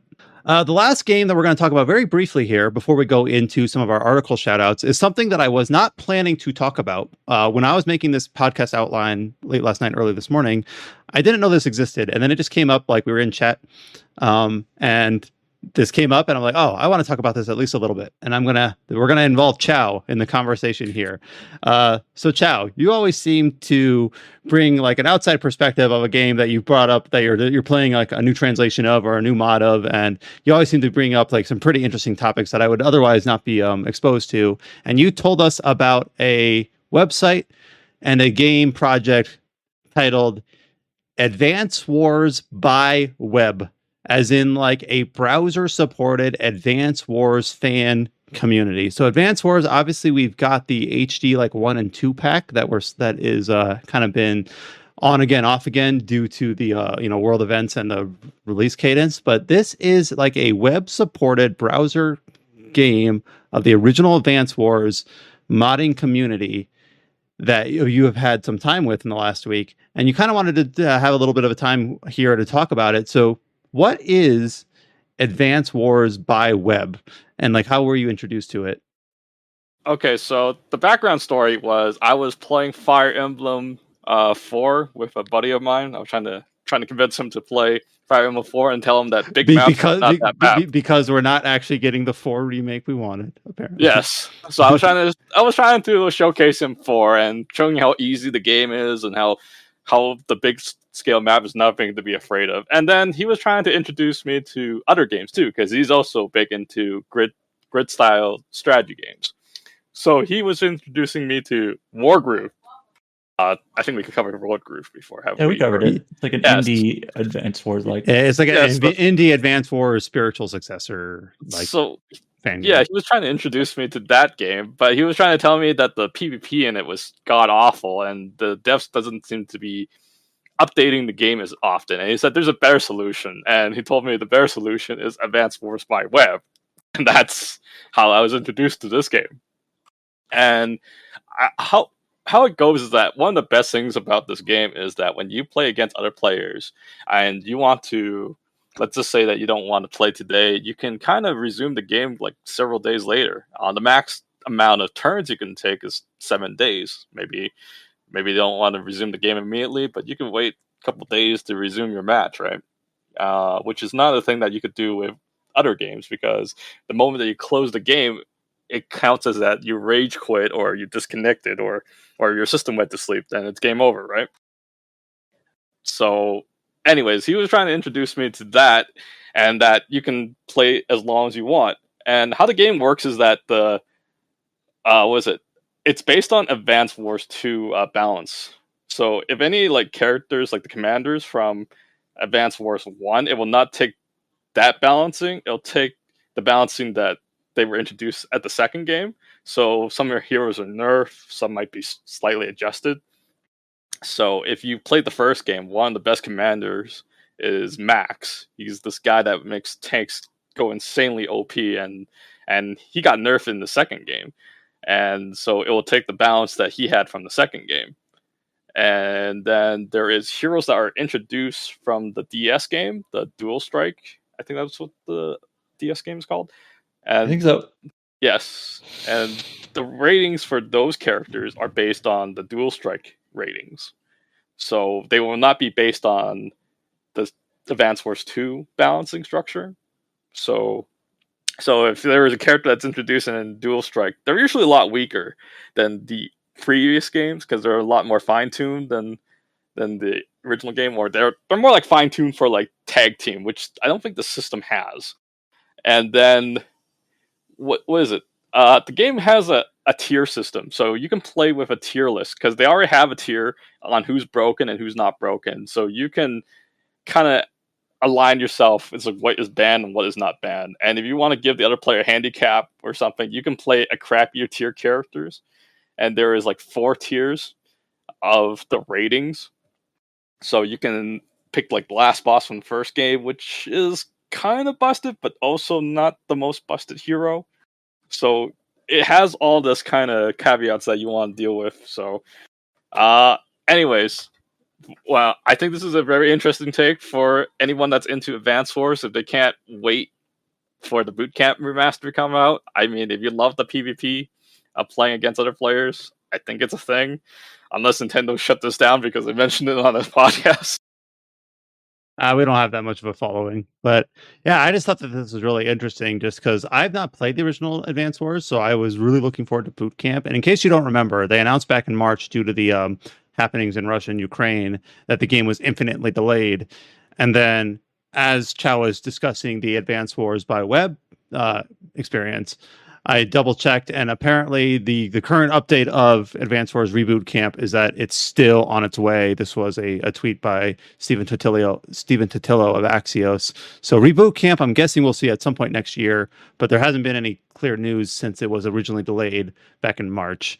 But I know that a lot of people have a lot of nostalgia for the series from back when it was introduced on the Game Boy, and the most recent entry is not Dual Strike, but Days of Ruin, right? Also on the DS, like 2008. It's been over 10 years. But that game is not in this Advance Wars by web because it's a complete new setting, and the heroes there are too weak to compete against the commanders from the old DS games and the Game Boy Advance games. Yeah, it looks like Advance Wars by web is specifically for those with nostalgia for the GBA games 1 and 2. So yeah. No, but this is a cool project, and it seems pretty active. I went to the website. We'll probably link it in a podcast post as well. But I see that there have been maps that have been uploaded like today, 3 by the same user, and like plenty of activity on it. So kind of fun. The asynchronous multiplayer that you've described, like having different a window to complete your turns. I think it seems pretty fun.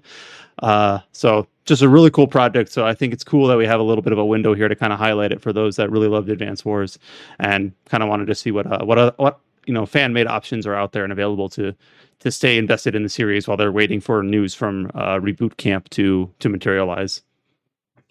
All right, and that covers us for the games we've been playing section of the podcast at the start, which a decent amount of time spent on that. But as we discussed last week, it's been a little bit of a slower on the news front since TGS, which I think we're all okay with.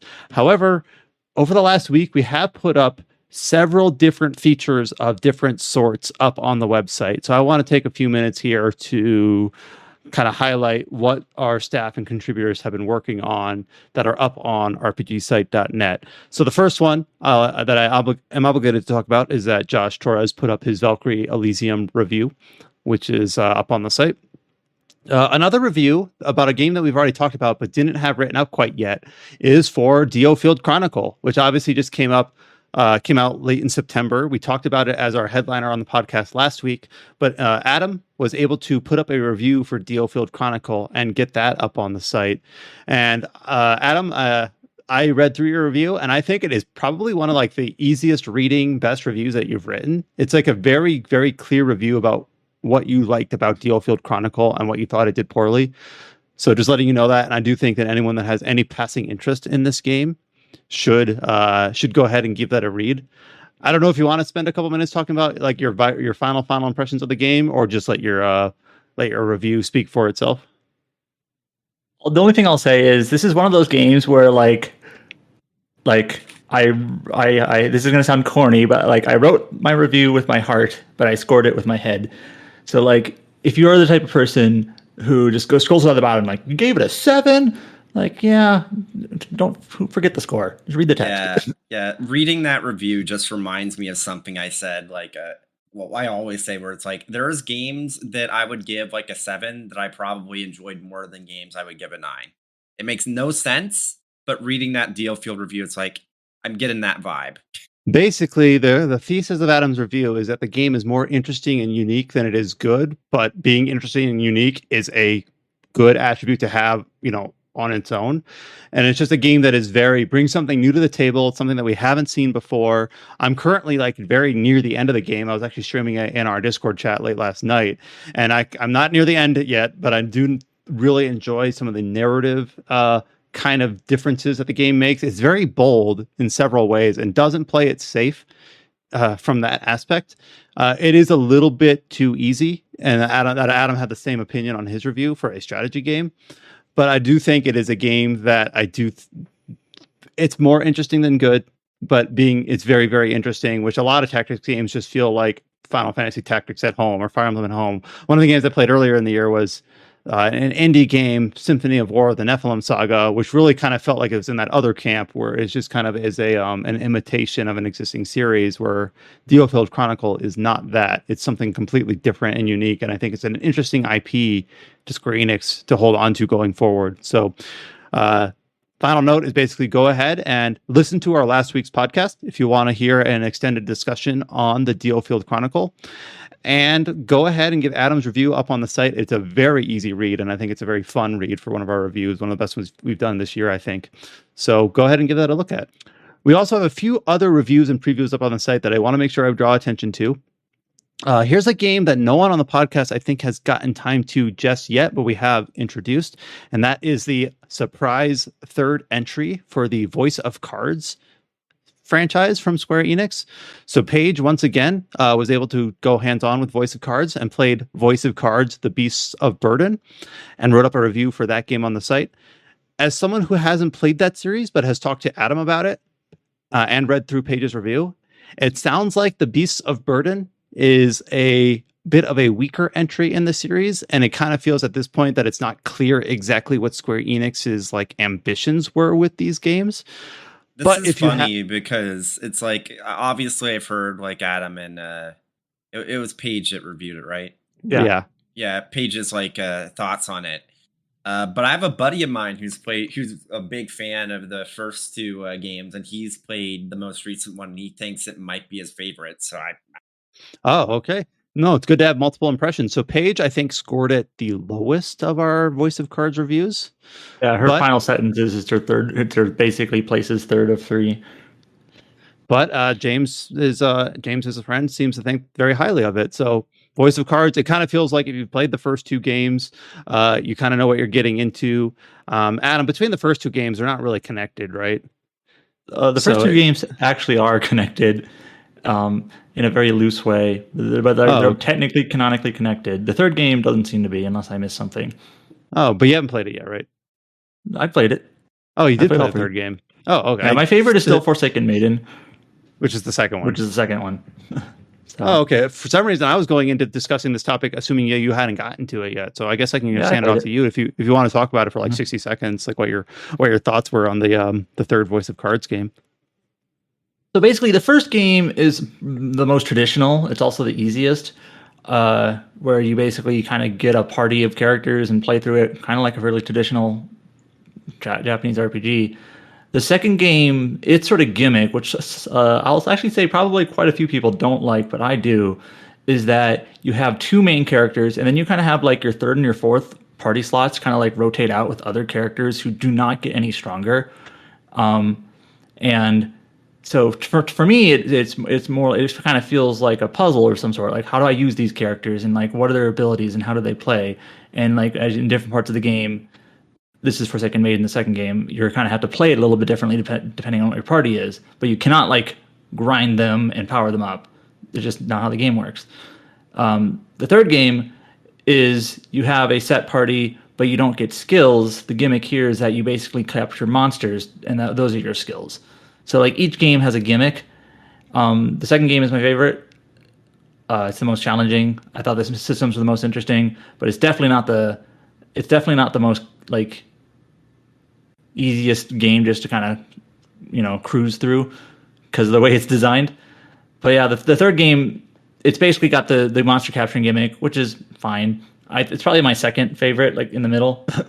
But I do kind of like these games are obviously not like, they're very, very, very modest budget games.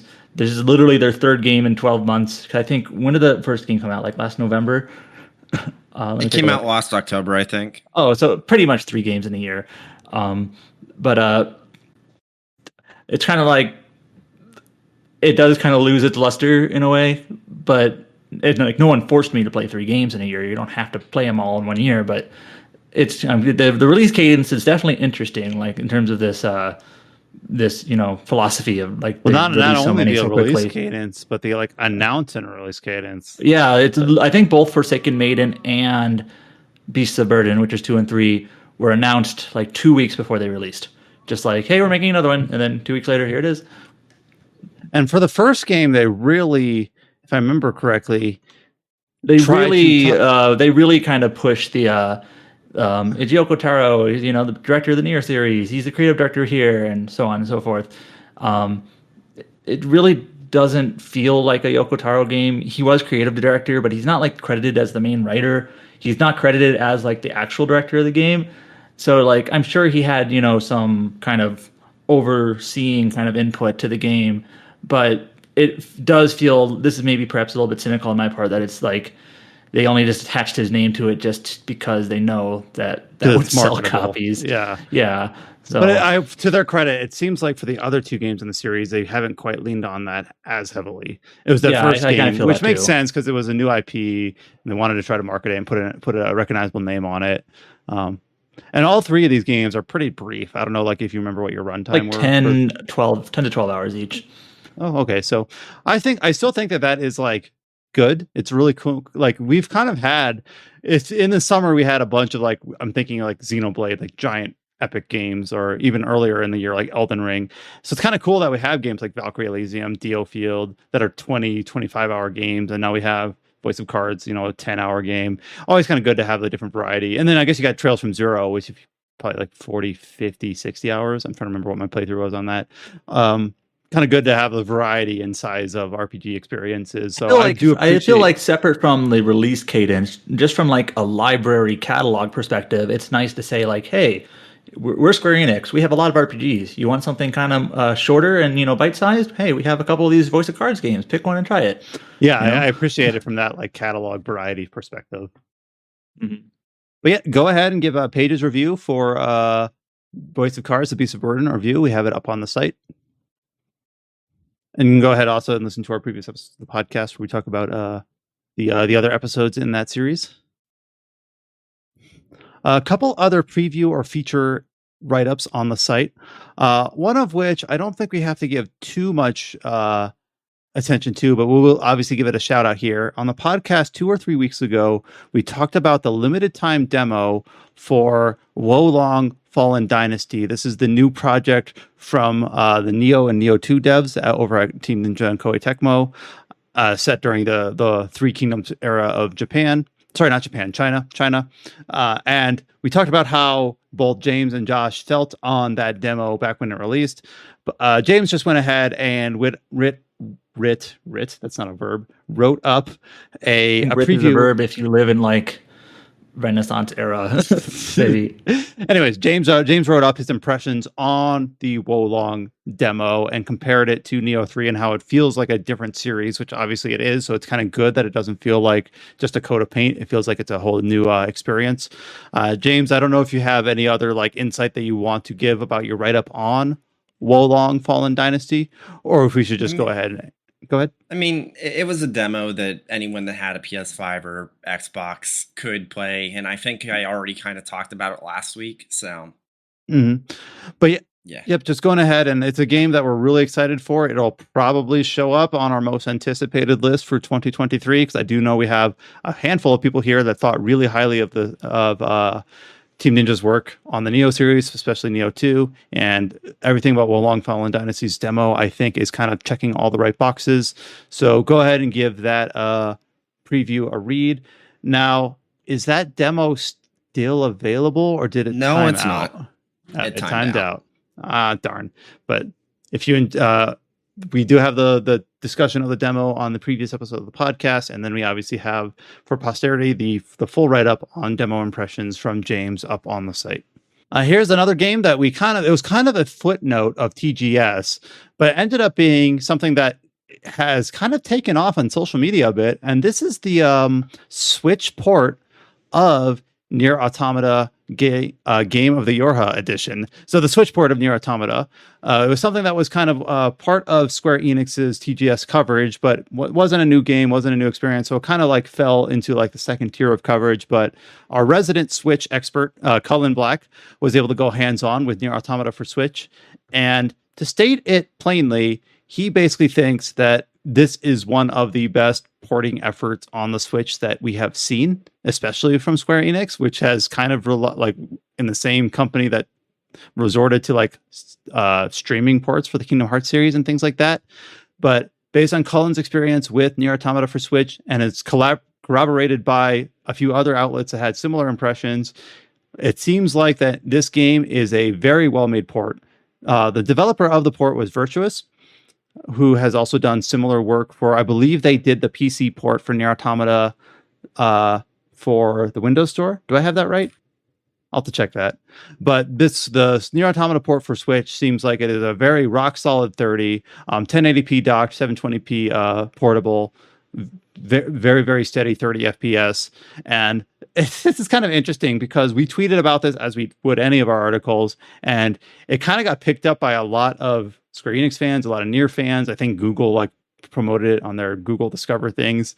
And the amount of feedback to this game has varied from hooray, what a great Switch port, just general enthusiasm for the game itself. A few people that are saying like, why not just play it on PC or Steam, or why not just play it on PS5, or I have a Steam Deck, why do I need Switch? It's been interesting to see the gamut of responses to this, but we are not here to pick console winners and losers. We're just here to say, like, if you want to play this game on Switch, it's a very good Switch port. There is one tweet just from, a Twitterer that's just like, hey, I want to play this game, but I only have a Switch. And that's like, exactly. That's why they made this port. Like, I agree with this poster. Like, now more people can play it. We're not trying to say like it's better than any other version. We're just saying, hey, it's a really good port. So if you have a Switch and you're interested in this game, you can soon play it. And it's a very good game. And it's not even just like Colin that's been the only person on the site to say, no, this is a really like unironically good version of the game. Like, I've said it. I'm not sure. I saw VG247 put up a post on it, and it wasn't Alex. Yeah. It was someone else. Yeah, but like Alex has at least said like internally that he felt the same way because he played it at the Square Enix press event in London a few weeks ago. So it's like everyone that's played the Switch port has come around saying this is actually a surprisingly good port. By the way, I remember Virtuous also did like. Sometimes I forget, like, they also did, like, the Final Fantasy XII Zodiac Age port for Switch, which, as far as I know, is also considered pretty darn good. And I do want to correct myself, the Windows Store version of Nier Automata that kind of encouraged Square Enix to update the Steam port. It wasn't Virtuous, it was Q-Lock. Was it Q-Lock? The Polish porting house. So it feels like Square Enix has kind of contracted with several developers for this game for different platforms, but it sounds like that the Switch port just specifically is a very quality way to experience this game, and it was our game of the year 2018, 17. So yeah, obviously, like, if Cullen thinks it's a great Switch port, that is his bread and butter. That is his specialty. So luckily, this is a game that we think very highly of in general. I think all of us have pretty high opinions of it here on the site. But a good port and a good way to experience the game if you've been waiting for the being able to play that on the couch or on your Switch or wherever you'd like to play your games on the portable form factor like that. So go ahead and give his specific impressions a read up on the site if you're interested. But basically, it is just 2 thumbs up from Cullen for Nier Automata on Switch. The last feature that I have is one that Adam is the headliner of, and that is something that he does every year. And we do give plenty of call out for this on the podcast, but it is so much work and so much effort, and I get so much utility out of it that it's something I do like to give a lot of credit to, and that is the RPGs list for each calendar year that Adam puts together. We've called out the RPGs of 2022 list a few times this year as we've had several games, finalize the release dates and come out. Adam has gone ahead and put together the first edition of the RPGs of 2023 list. So that came up on the site in the last 7 days. Obviously, the list right now is kind of, I don't want to say meager. There's a lot of games on it, but a lot of them are not dated specifically. But it does kind of give a very quick glimpse into the sorts of things that we can expect from 2023. However, I just want to say to all the RPG developers out there, February is full. Go somewhere else. February can't fit anymore. I'm sorry. So yeah, February 2023 has Hogwarts Legacy, if you're interested in that. We've got Labyrinth of Galleria, which we're going to talk about that that's an interesting one, specifically about the news of that release date. We'll talk about that later. I kept now that I'm looking at this, like, oh no, I should have discussed this later. There's a game called Wild Hearts from EA that is coming out next on that February. later. More on that later. Like a Dragon Ishin, the modern remaster remake of that RGG spinoff is coming out in February. Octopath Traveler 2, February. We talked about that last week, or sorry, 2 weeks ago. Atelier Ryza 3, also February. So yes, February is full.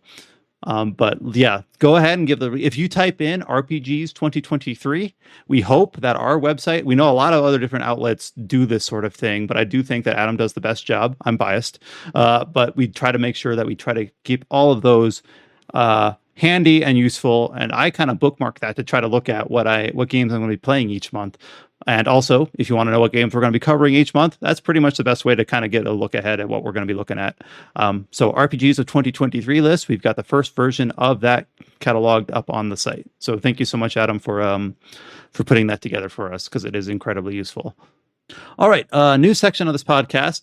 This is going to be a little bit more brief, but I basically just talked about, just belied the two kind of headliners for this week. The first one is we talked about Electronic Arts working with developer Omega Force on a new monster hunting series for PC and consoles last week, or it was either last week or 2 weeks ago.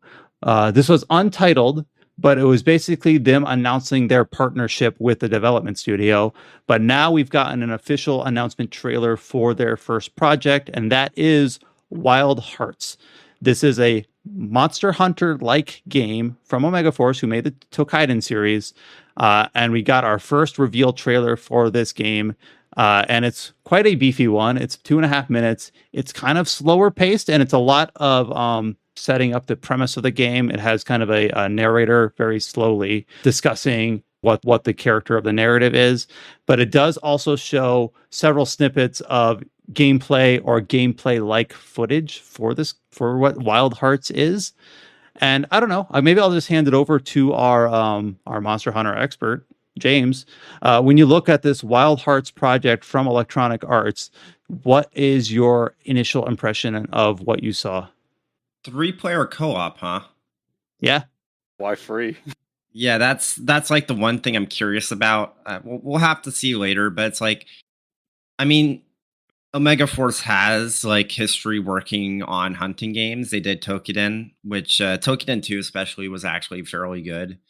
So seeing them get a much higher budget and it being next gen only, it's going to be very interesting to see how this ends up. Other than that, not much else to say yet, because it's like, gotta get a chance to play it for ourselves. Yeah, the reveal trailer, it's not the best reveal trailer that I've seen. It's very, very kind of got like a narrator that very slowly says some like mealy mouth things about like what the player, represents for their nation or something like that. But the thing that I will say that for the gameplay adjacent footage that they show, it seems like there's a focus on like using tools and crafting. Like they kind of build a tower. It shows like a catapult at this one point. It shows like a bomb at this one point. I think it shows a ballista at another.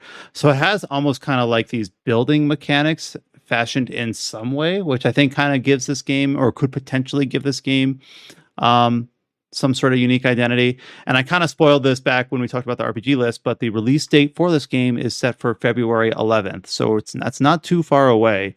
It feels kind of interesting because back in the era of like late PSP, early PS Vita, it kind of feels like the monster hunting genre for like both the Monster Hunter series itself and kind of the games that fashioned themselves after it was in a pretty good place. Even though I didn't play Monster Hunter at the time, surprisingly, I did play Tokaiden or Tweakiden, whatever you call it.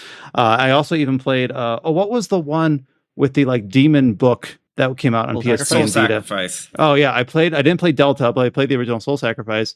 But then ever since Monster Hunter World specifically, like quote unquote, made it big, we haven't seen a lot of other like competitors in that space, but until Wild Hearts. So I think that obviously Monster Hunter World sold a shit ton. Monster Hunter Rise sold a slightly smaller shit ton, despite not being multi-platform outside of Switch and PC. So I honestly understand like why a publisher like Electronic Arts, someone that we very rarely talk about on our site in general, is trying to get, find a partnership with someone that has a proven track record like Omega Force. So I feel like we're kind of like going over some of the same speculation that we did when this partnership was first announced last week. But we have some details up for the official announcement on the site. For those that really like to dig into the details, it kind of shows some details on some of the specific monsters that we fight. One of the ones that gets the most look in of the trailer is like a tusk boar-like monster called King Tusk. There's a wolf called Death Stalker. There's an ape called Lavaback. And I guess these are kind of based on not Oni, but kind of like myths of the East Asia, China, and Japan. And a lot of these do get a look in on the trailer specifically about how they might play like and things like that. So we do know that we're going to get an extended gameplay trailer early in October for the 5th. So when does the 5th line up in the week? Today is the 1st. So yeah, so by next week, we might be able to discuss more detail and more general about what the gameplay looks like if we have more gameplay footage for next week's podcast. But Wild Hearts, we're going to start dotting in surprise entries for next year, and maybe this might show up on our most anticipated list for 2023. But always kind of cool to see a new hat in the arena, so to speak, with Electronic Arts and Omega Force returning to the genre. So no reason not to be excited for this. And this is a kind of changing tact here, but another release date for February. Is it actually the same day? No, it's not quite the same day. It's the same week. Adam, am I allowed to share this release date for Labyrinth of Galleria? This is a strange one. Yeah, it's on the Steam page now. It's on the Steam page now. Yeah, Alrighty. so I'll explain. No, thank you, Adam. So basically, NAS America, just like any publisher, they tweet out just little fun things and announcements about the games they're working on and coming out soon. So they tweeted out, which is all it is. It's just like a 30-second little like teaser trailer, kind of introducing the Lantern character in the upcoming game, the Labyrinth of Galleria, the Moon Society, or just Labyrinth of Galleria, the Moon Society, excuse me. And it's just like a little teaser introducing the Lantern character, who is in a way your player character, right? James has played this. Yeah. But then at the end of the trailer, they have like a release date that wasn't announced before, February 14th next year. And it's just like, oh, I guess they kind of just tucked away the release date in the in this little tweet. Like they hadn't at the time, they hadn't updated the website. There's nothing on YouTube, nothing on store pages, no press release on our end. Just like, oh, I guess that's the date. And I actually emailed them about it just to verify. And they were like, yeah, that was a mistake. We're going to announce that soon, but we just kept it up. So it's official, but not technically announced, I guess. But since then, like James said, they have updated the Steam page anyway with the February 14th date. So that is also one of the February games. I am very interested in this game. James is not interested in this game because he's already played it. I'm interested because I'll just be blunt. That translation better be good. First one was good. So yeah, but I do understand that part of what made the first one's translation good was an employee that basically had a lot of free time to do an extra like editing pass for Refrain, and was like a result of having to wait for ports because they had like Labyrinth of Refrain's localization started life as they were going to do the Vita version. Then the PS4 version came out and they were working on the translation. It was still going to be Vita PS4. Then when Disgaea 5 Complete came out on Switch and did really well, they were like, well, we can't not release this on Switch. So it got delayed even further for like another year so they could get the Switch version. So that was a case where very explicitly they had plenty of time to give it some 10 or 11 care. Galleria, even though it's been a similarly long time, like wait for the localization, I've heard that a lot of NIS America's like bandwidth has been kind of sucked up by Falcom games, which makes sense. So understandably so, yeah. I mean, this is probably worth mentioning that like they haven't confirmed Disgaea 7 yet, which is kind of strange. So yeah, I will assume it will be good. I want it to be good, and I don't like mistake this as me saying it's going to be a train wreck. It's just like this game. The stars aligned for the first one in a way. Yeah, and it's like, but especially for Galleria. Like Refrain's story was good eventually, but Galleria is like even more of a focus on story in a lot of ways, and it's like can't mess that up. You can't mess that up. Hopefully, it's good. What did you think of the voice acting from the snippets that they showed? It was very, very rudimentary. The voice direction seems fine, at least from that one scene. But it's one scene, so. Yeah, as someone who plays primarily dubs, but has played games like the Yakuza series in Japanese, it's very, very hard to judge a dub from an out of context scene. Sometimes I'll listen to a cutscene and I'll think, "Oh, this sounds terrible," and I only listen to dubs, and I think it sounds terrible. Then once you play the game, like actually in context of the game, your impressions are just slightly different. So don't want to extrapolate too much from a vertical audio slice. But yeah, this comes out February 14th. We talked about the Switch version. It is also coming out for PlayStation 4 and 5 and PC. And then, of course, the Japanese versions also came out on Vita, so RIP Vita. But I know that this is a game that James thought really highly of, and Adam has been really excited for. So not too long away for this either. So February 14th for Labyrinth of Galleria, the Moon Society. And we've been waiting a while for that. I know we've been wondering when we're going to see this for greater than 12 months now. So for those that have thought really highly of that, Coven of Dusk, which was the first game in the sub-series, we have the follow-up not too long away. So those were the two like main. It's kind of weird because even though those are both release dates for Wild Hearts and Labyrinth of Galleria, those were kind of like the closest things we had this week to like headline news. A lot of these other things are just snippets of games that are already announced, things we're already looking forward to, or some other release dates for some smaller titles. But we'll go ahead and go through here. We got a new update for the November release of Harvestella. We basically got quite a big newsletter that gave us a lot more screenshots, a lot more character art, a new city called Shatolla. And basically just for those that are interested in this game, we got just kind of a breadth of news across like different features of the game. I guess we're only a month away now because this is early November. So we're kind of in that section of the marketing cycle for Square Enix titles. We got an art for the character Heine, who is an inventor character. And then we got an art for a character named Emo, who is a tavern singer. And as with the other character art for this game, I think it's really well done. We got a lot of screenshots for both like the farming elements and the UI elements, as well as the characters themselves. So for those interested in Harvestella, Adam's got this all up on the site. Josh put this up. Josh has got this all up on the site. Here's a little tiny piece of news, but actually one that I think is kind of interesting. We're kind of in that section of marketing cycle for the upcoming Pokemon Scarlet and Violet, also coming out in November, so only a month away on that. Scarlet and Violet, at least the marketing so far, has felt pretty light on new Pokemon. I think we've only had like a dozen announced, and that's not including like we haven't seen like the evolutions for the starters.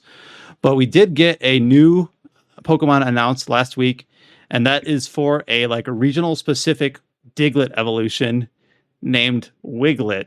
And this thing kind of creeps me out. It's an aquatic Diglett that is water type, that is white, and is like 6 feet long and sticks out of the ground. We mentioned in a previous podcast that like it seems like the way they're introducing a lot of Pokemon in this new entry is just kind of like one a week sort of thing. Like they introduced like the one that looks like a motorcycle dog or whatever it is, and then they had like I think because just a couple weeks ago they had like the 2 Mega Man looking ones and Klauf or whatever that crab was. And now we have Wiglett. That monkey, the monkey with like the toxin on his hands. Yeah, the graffiti monkey too is also just like they just had like an individual trailer just for that. So it seems like that's basically what they're going to probably be doing is just like little individual trailers up until release in mid-November. But yeah, Wiglett is kind of creepy. It reminds me of Kezu or something. I was going to actually say Kezu, which is the Monster Hunter like creepy phallic monster thing, and I can't help but see that in Wiglett. But yeah, really short trailer. It's a like 40-second little goofy thing, but it's a goofy Pokemon, which I'm all for goofy Pokemon. And of course, so it is what it is. As with anything Pokemon, as soon as that little trailer is out, just like immediately there's a weird like fan art and memes and whatnot with this weird stretchy Diglett thing. So Yeah, so it's fun. It's a little. There's not a whole lot to say. There's like 3 screenshots, an artwork, and a little 40-second trailer for Wiglett. But I don't know. Pokemon are kind of interesting and cute and creepy in this case specifically. But go ahead and give that a look if you haven't seen Wiglett. It's something. And here's something that we didn't cover specifically on our site, but we did cover the double Kickstarter for the Wild Arms and Shadow Hearts spiritual successors, Armed Fantasia and Pennyblood. So we've talked about those 2 projects in a few different contexts. Specifically, that Kickstarter has closed. I believe both projects pretty much met all their stretch goals. If you go to the Kickstarter page, you can actually see the full list of stretch goals that they did reach for both projects. As the Kickstarter closed, there was like a closing stream. I don't know if these specifically came out of that, but Gematsu.com has re-uploaded some footage for these games. Of course, very early footage. These are like gameplay field tests for like the overworld exploration of Armed Fantasia and some like very short combat animations from Pennyblood and how it kind of has its own take on the like what was it called in Shadow Hearts? The sigil ring, Judgment Ring. Judgment Ring. So obviously, Pennyblood is the spiritual successor to Shadow Hearts, and so Gematsu.com, and we'll go ahead and link them here. Has kind of uploaded some of the very short early footage for those 2 projects, which the footage itself is kind of like too short and early to be that interesting in practice, but in concept, the fact that they already have that like vertical slices to present even in that fashion, I think is very promising. Like these games aren't just concept art in a notebook. They're actually like got working prototypes made. So I think that is a good sign that these games, Kickstarter is kind of a grab bag in terms of like what you get out of it. And we don't want to make any promises. Obviously we don't, but not only any promises, but we don't want to like pre-bake our expectations for what these games are. But the fact that we have footage for both projects already, even though we're likely a few years out from seeing anything concrete from either of them, is a good sign. So we'll go ahead and link Gematsu's footage for these, the re-uploads for some of the gameplay footage from both Armed Fantasia and Pennyblood for those that are eagerly anticipating these games, even though it might be a while before we see them. To wrap up this podcast, we just have a few release dates here for some smaller titles or some ports that are coming out before the end of the year or early next year. The first one is a free-to-play RPG called Undecember. We originally covered this game late last year when it was coming out for mobile devices and PC in South Korea. However, it will launch in English for this, again, PC and mobile devices on October 12th. So Adam has gone ahead and linked several trailers for Undecember up on the site. We have a cinematic trailer for the game. We have a combat trailer for the game, and then we've got a trailer specifically focusing on boss fights. So I don't think anyone here has any direct hands-on experience with Undecember, but it was something that came out last year in Korea, and now we're going to have an official English release before the end of the month. So wanted to at least give that a shout out here. Another game that we've covered several years ago on the site is for a game from Dongan Entertainment called The Witch's House MV. So this was a cult classic horror RPG that re-released back in 2018 that we had a contributor write a review up for the site back then. Didn't score it very well, but we have an announcement that it will be releasing for modern consoles on October 13th, so the very next day. So The Witch's House MV will be launching for PlayStation 4, Xbox One, and Nintendo Switch on October 13th. I guess it was apparently, a PC. I'm not very familiar with this game other than, what Kazuma wrote about it a couple of years ago. But I guess it was just like an RPG Maker game that kind of took off, and became something I'm going to call classic back in 2012. And then this is called Witch's House MV because the reason why is because it's made in RPG Maker version MV. Oh, okay. And it came out on PC like 4 years ago, and now it's coming out to consoles. So I've seen, kind of a handful of people like excited for it. Obviously it's not like a huge, big, brand game, but it seems like it's got a little bit of a following. So now it's going to be available for people who don't like to play on PC. So that's cool. Another game that is getting an October release date is a procedurally roguelike. No, I don't know if it's procedural. Sorry, a roguelike turn-based RPG called Sea Horizon. It'll be launching on October 20th for Nintendo Switch. It already launched on PC back in May. And then additionally, in next year for 2023, it will be launching for PlayStation and Xbox. So not 4 or 5 years old like Witch's House MV, but a PC game that released earlier this year that will be getting a console port this month and additional console ports early next year. And again, the title of that game is Sea Horizon.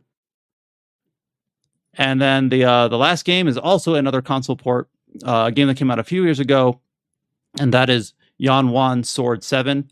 But this is back in 2020 or so. This released on PC and eventually got official English support. Let's see, October 29th of that year.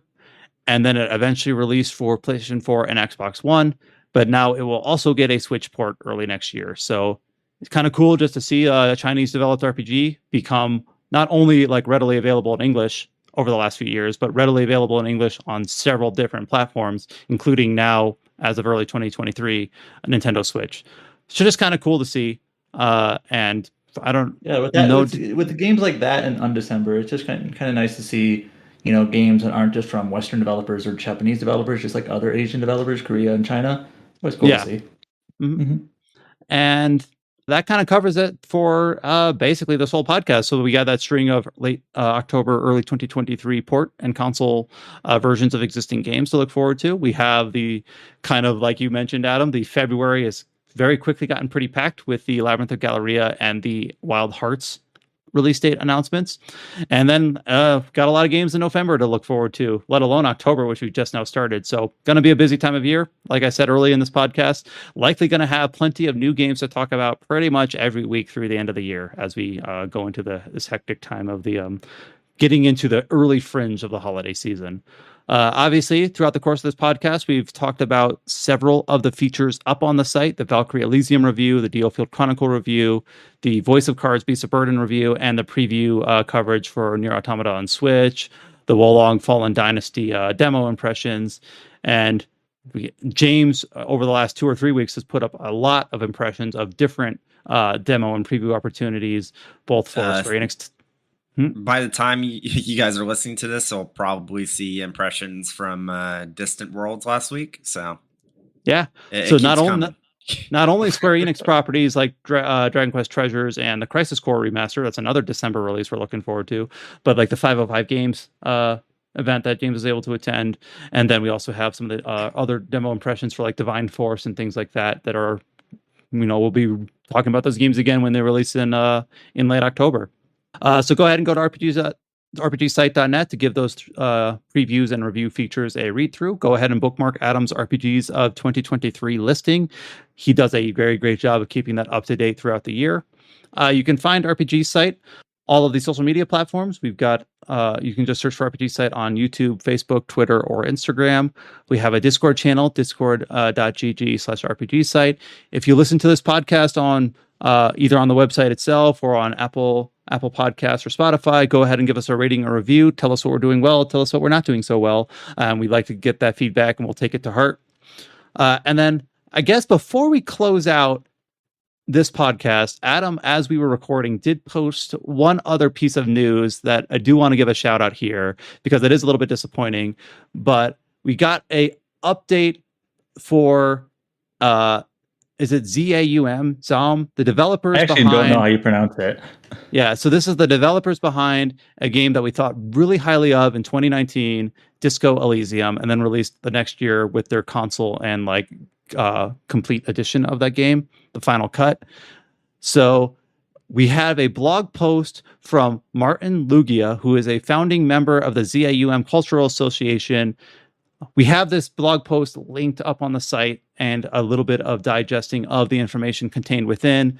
But the long story short is that it seems like a lot of the creative talent behind Disco Elysium since late 2021 have left the studio, seemingly like due just to circumstances behind development it says involuntarily. So like, maybe they didn't want to, but they did. So this includes designer Robert Kurvitz, director Alexander Rostov, and writer Helen Hinsper. So three very key talents behind Disco Elysium are no longer with that studio, who ostensibly is creating some sort of sequel or follow-up, but will not have the same talent behind it, which is unfortunate. Just for a little bit of background, this ZAUM or Zaum, or I honestly don't know how you pronounce it. I apologize for that. I've only ever seen it in writing. Yeah, so yeah, okay. I've only ever seen it in writing.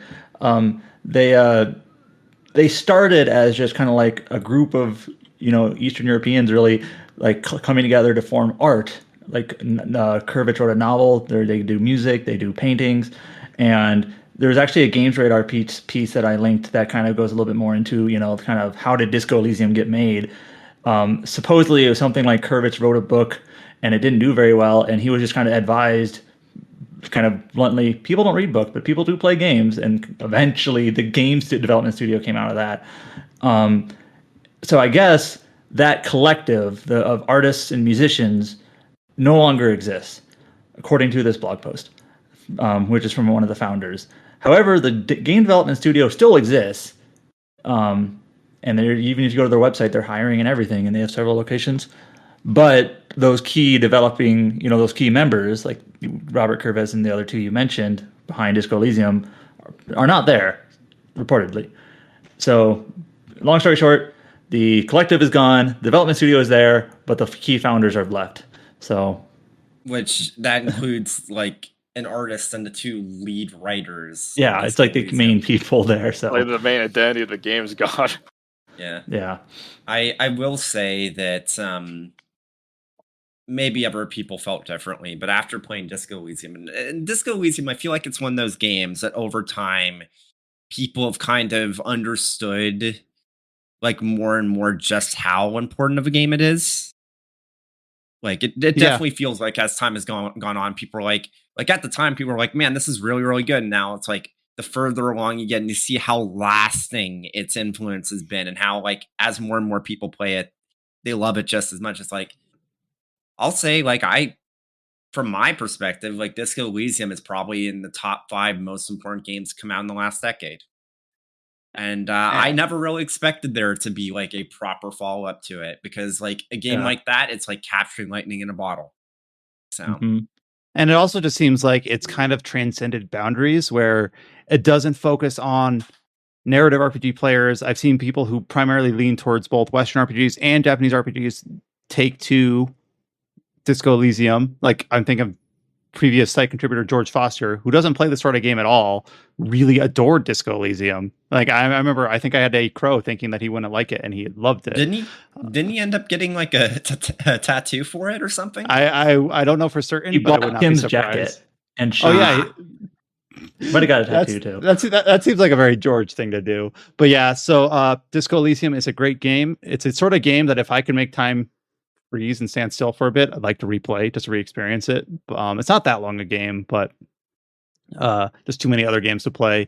So we'll obviously report. So this is not from the development studio. This is from a blog post on Medium, I believe. So it's kind of like not official, but at the same time, it's from the horse's mouth. So we'll report on it. And if there are any updates of any sort, we will obviously report on that as well, including like, even though it won't have the same talent behind it, if the actual development studio does make any formal announcements about some sort of follow-up to Disco Elysium, we will obviously report on that too, with the understanding of exactly where it's coming from, which this blog post gives us a little bit of insight to some news that is a little bit disappointing on that front. But that is up on the site just now. It's, as of the time of recording, it's our most recent news article. So if that is a game that you thought very highly of and you're looking forward to what that studio might have been working on next, just some context for your expectations there. So thank you, Adam, for putting that together. Yep. So with that said, I don't exactly know what's going to be on the docket for next week. I'm actually going to pull up Adam's RPGs of 2022 list and see like what does early October have in store for us. So we got Triangle Strategy on PC on the 13th. We've got Lost Eidolons, which is an indie game that I've mentioned interest in a few times on the 13th. We might have a chance to potentially talk to Cullen about Nier Automata on Switch, or we might just talk about, as more people get time with Kuro 2 in Japanese, or Dio Field Chronicle or Valkyrie Elysium on PlayStation. We might just have a chance to kind of circle the wagons on those and just give some more interpretations of what we thought about those recent releases. So stay tuned because we don't even know what we'll be talking about next week. Might be a surprise to us as well. Thank you so much for listening. And again, thanks to, even though he's not here, want to give a shout out to Josh for being able to cover both those games in detail at the start of the podcast. We will be talking to you next week as we go and head towards the end of the year. Until you hear from us next time, stay safe and take care. And we'll see you later.